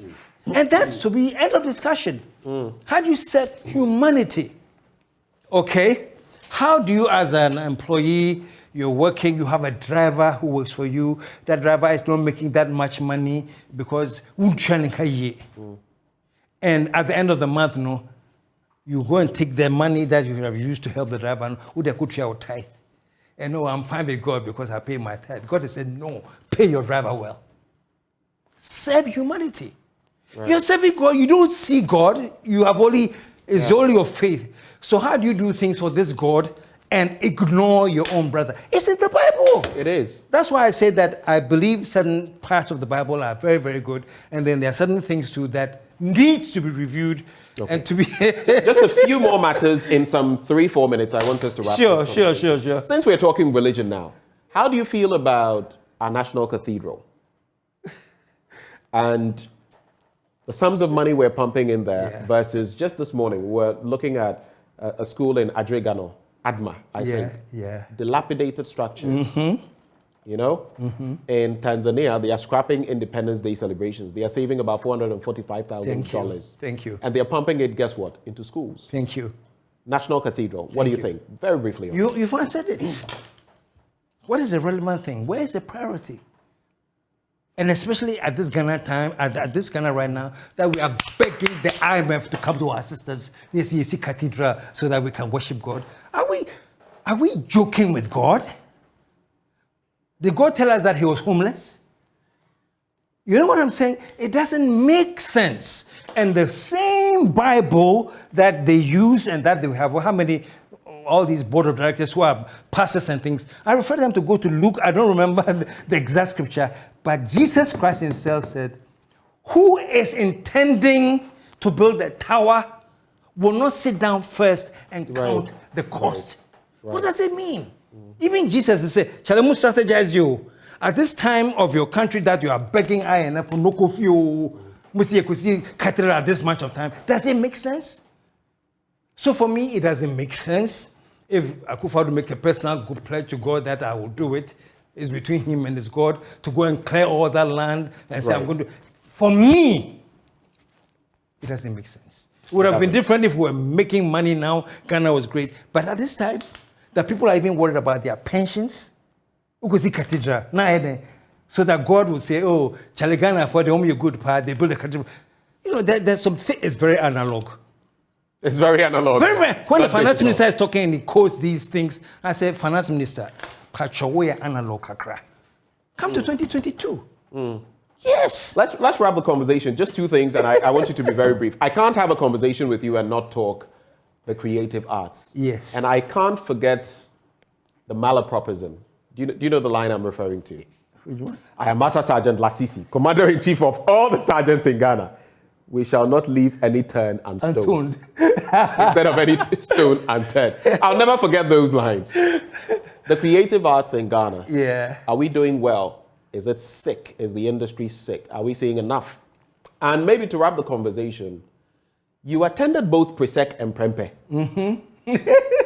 First year, Presec. First year, then you did yes. 6 years or so. At Prempe. At Prempe. Yeah. Where do your loyalties lie? When I was like, So when they are doing the National Science and Math quiz and the two schools lock horns, who do I go? Which one do you support?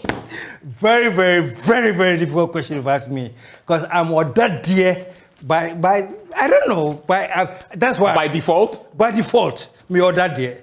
And I love Presec, and I really, happy are we, studios are we, students of Presbyterian Secondary School, so that will never go anywhere. But I left and I went to Prempe 2. You left and you did 6 years there. You are saying you left and you went to Prempe 2. No, I did 1 year at Presec. I know, but I'm saying the Prempe people will be like, you did 1 year at Presec and you are saying all this or that year, and you did 6 years with us and you are. No. So I'm Prempe, definitely. If the two meet, who do I support? The winner. The winner. One already wins, yes. Other day, happy are we. When Prempe wins, yes. Boha. Ayo. Creative arts. That's how we wrap. 30 seconds. How 30 are we seconds. doing? Oh, we still have a long way to go with the creative arts. I think we should start now picking winners in the creative arts. Identify those who are doing exceptionally well in the creative arts and support them and give them the financing and everything to boost them. We have to pick winners, not only in the creative arts, but in several areas. But because you talk about the creative arts, let me end there. There are some amazing people doing outstanding things in the creative arts. And I think there's nothing wrong with any government saying, I'm picking the winners of these people and I'm going to back them so that they can create something that can represent this country. I think that's where we're at. Yeah. Just a few reactions. This one is from George from the Forestry Commission. He says, I love the show with KSM. We must be serious with our health and undertake regular checkups. Thank He's taking you. a cue. Thank you. There are so many reactions. I can't look at all of them. But this one says, we have to be critical thinkers to change our situation in the country. That's King George, another one. And he says, religion is our biggest problem in the country. KSM, it's been amazing having you come by. And I just saw, was that a message on your Prempe page? I saw the Prempe logo. Yes. It's been refreshing. Thank you so much, Benjamin. I'm glad I made it here. Any final words for us? 10 seconds. My final words, folks. But what really is important for me, your checkups. Especially black males, Ghanaians over 40, do your checkups. You never know. I mean, sometimes Benjamin talks that if anything happened, God forbid, because KSM, just yesterday I was on a walk with him at Legon. He's always there. Or those at the gym who come and see me every day at the gym, they would have never understood. Say, the guy was fit, he was healthy. Every day he was at the gym. Do you know what comes to mind? How about we partner and maybe speak to the health authorities? I'm much younger. Yes. But I'm still in that bracket. You are much older, maybe more susceptible, still in that bracket.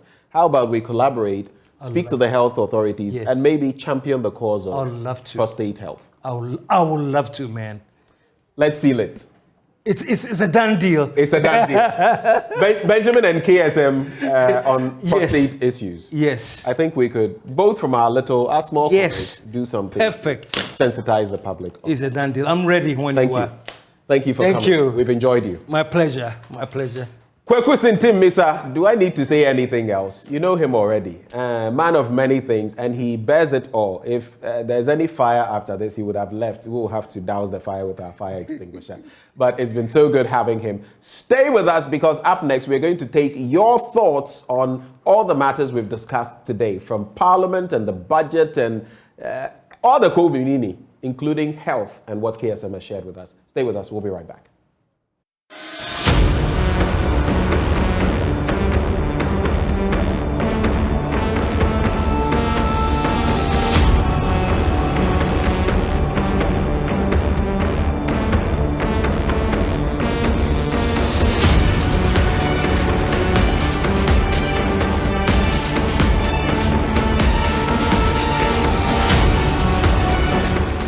what a conversation that was, Benjamin Akakpo and Kwekusintumisa KSM.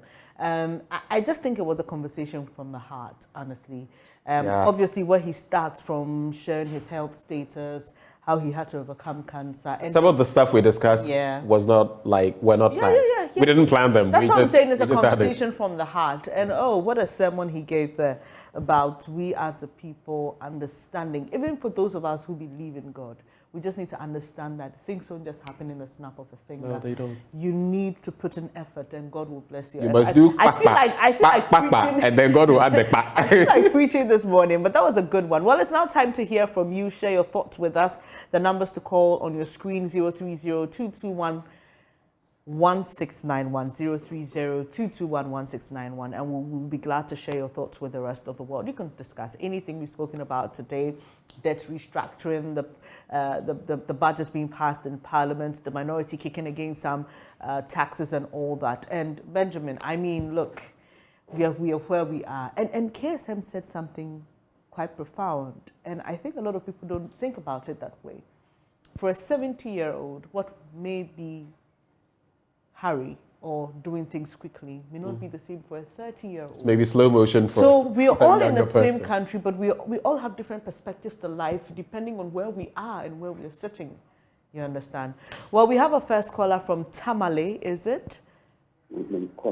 Al-Hassan. Hello, good morning, Al-Hassan. Let's hear you. Good morning. Good morning. Like, you see, I want to talk about our current situation. Right. You see, it's our attitude. There's nothing that can save us. We blame the politicians. The politicians blame. I even blaming things that didn't cause the problem. Russia, Ukraine, and COVID-19, which are not the cause of our problem. You see, number one, let's look at the way we implement our constitution. KSM just talk about religion. Now we are blaming religion too. We blame our constitution. We blame Russia, Ukraine. We blame everything. It is our own attitude. Let's change our attitude. The same religion, Saudi Arabia is practicing it. Is that the way they are suffering? Islam. Islam is the religion of Saudi Arabia. Go to Turkey. Go to Europe. And then Russia-Ukraine war is everywhere in the world. Is that the way they are suffering as we are suffering in Ghana today? Look at the way we choose our leaders. We sell our vote. The leaders come and buy the vote. When they buy the vote, they also go and sell our resources to make the profit out of it. So the way there are lots of parliamentarians today who are in parliament who are not supposed to be there. Even common decisions, starting the finance minister, they all agree that finance minister is 7 or 7 are good. But how to agree on how to sack him? Even the same parliament have the power to sack the president, but can they do it? These timid parliamentarians, can they do it? Right. So Al-Hassan, our attitude. Point well noted. We'll have to take other callers. Kindly, when you call us, just remember to listen to us over the phone.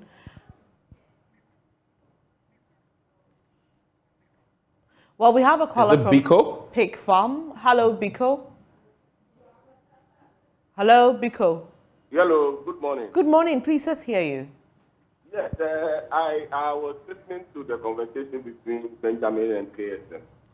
And I think that I agree with at least most of the things, particularly on the health issue, that we should go for checkups and so on. What I disagree with is based on the biblical aspect. Some of the things that he said, I find it very, very problematic. And I've been having this debate with him since the 90s. You know, he has taken that position since the 90s. I used to call on his show, advise the firm. What exactly is your point, Biko? Yeah, the point is that, you know, he believes that the Bible, was written by somebody's imagination. There are certain things that he doesn't think is true and so on. And I think that position is wrong. Okay. Right. Maybe, yes. But Biko, your point is well noted. Can you quickly wrap up for us? We need to pick other callers, please. Hello, Biko. It appears we lost Biko. Because it appeared there was something else he wanted to add. Yeah. Sorry about that, Biko. You can call in again if you haven't. We have Mohammed from Tamale. Ahmed from Tamale. Hi, Ahmed. Let's hear you. All right. Thank you very much. Good morning to you. Good morning. Yeah. Oh, what I have to say is that I mean, this country is like all of us are not serious. Like from head to toe, from the presidency to the to parliament. You know, everybody's just doing whatever they want. I mean, KSM has said it all. You know, at this current situation, you see us trying to build a cathedral, which we don't need it now. So sometimes I do wonder where like the sort of leaders we are having. I don't know whether how's their thinking, their level of thinking. And we have what do they call them? This Council of State. Where are they? Where are they? This is serious. Thank you. Thank you. Thank you too. We have our next caller, Joseph from Kumasi. Joseph, how's Kumasi this morning? Let's hear you. Oh, good morning. Kumasi is bright and sunny. My take is very simple. It's because we don't understand the Bible and Christianity. That's why I think as a country we are facing this problem.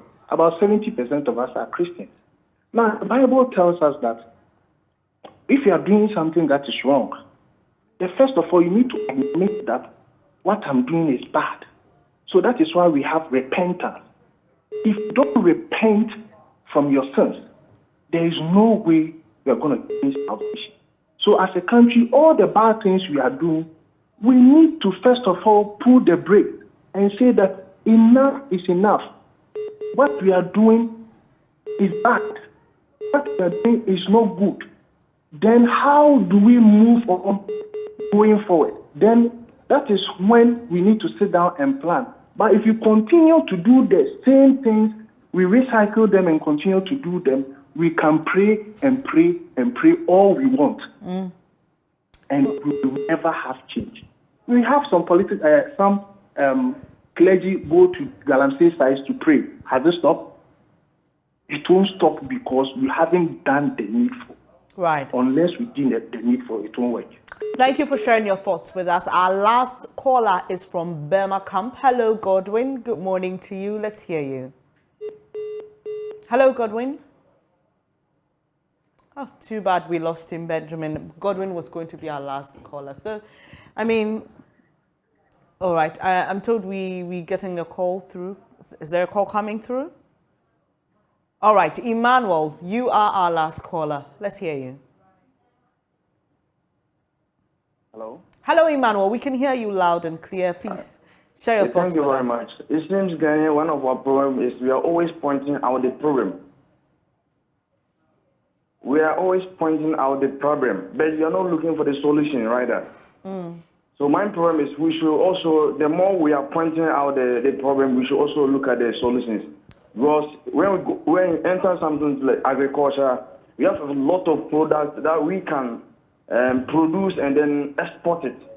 But we are not looking there. We are just pointing the problems here and there, but we are not looking for the solution and then apportioning blames into different political parties. Thank you very much. Thank you to Emmanuel. Benjamin Emmanuel is our final caller there, sharing his thoughts with us. That's the point of note. He's like, okay, we know the problems, but what are the solutions? What are the solutions? Well, we can talk about the problems, but we all collectively must find the solutions. The problem is whether those at the helm of affairs are willing to listen.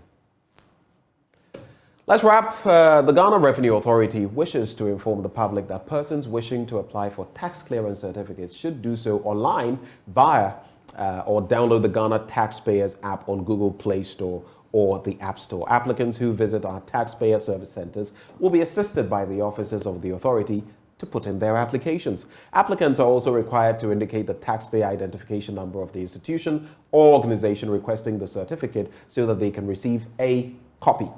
Applicants should take note and be guided accordingly. All you have to do, contact the GRA on toll-free number 0800 900 110, 0800 900 110, via WhatsApp number 0552 990 000 or 0200 631 664, or send an email to info@gra.gov.gh for further inquiries.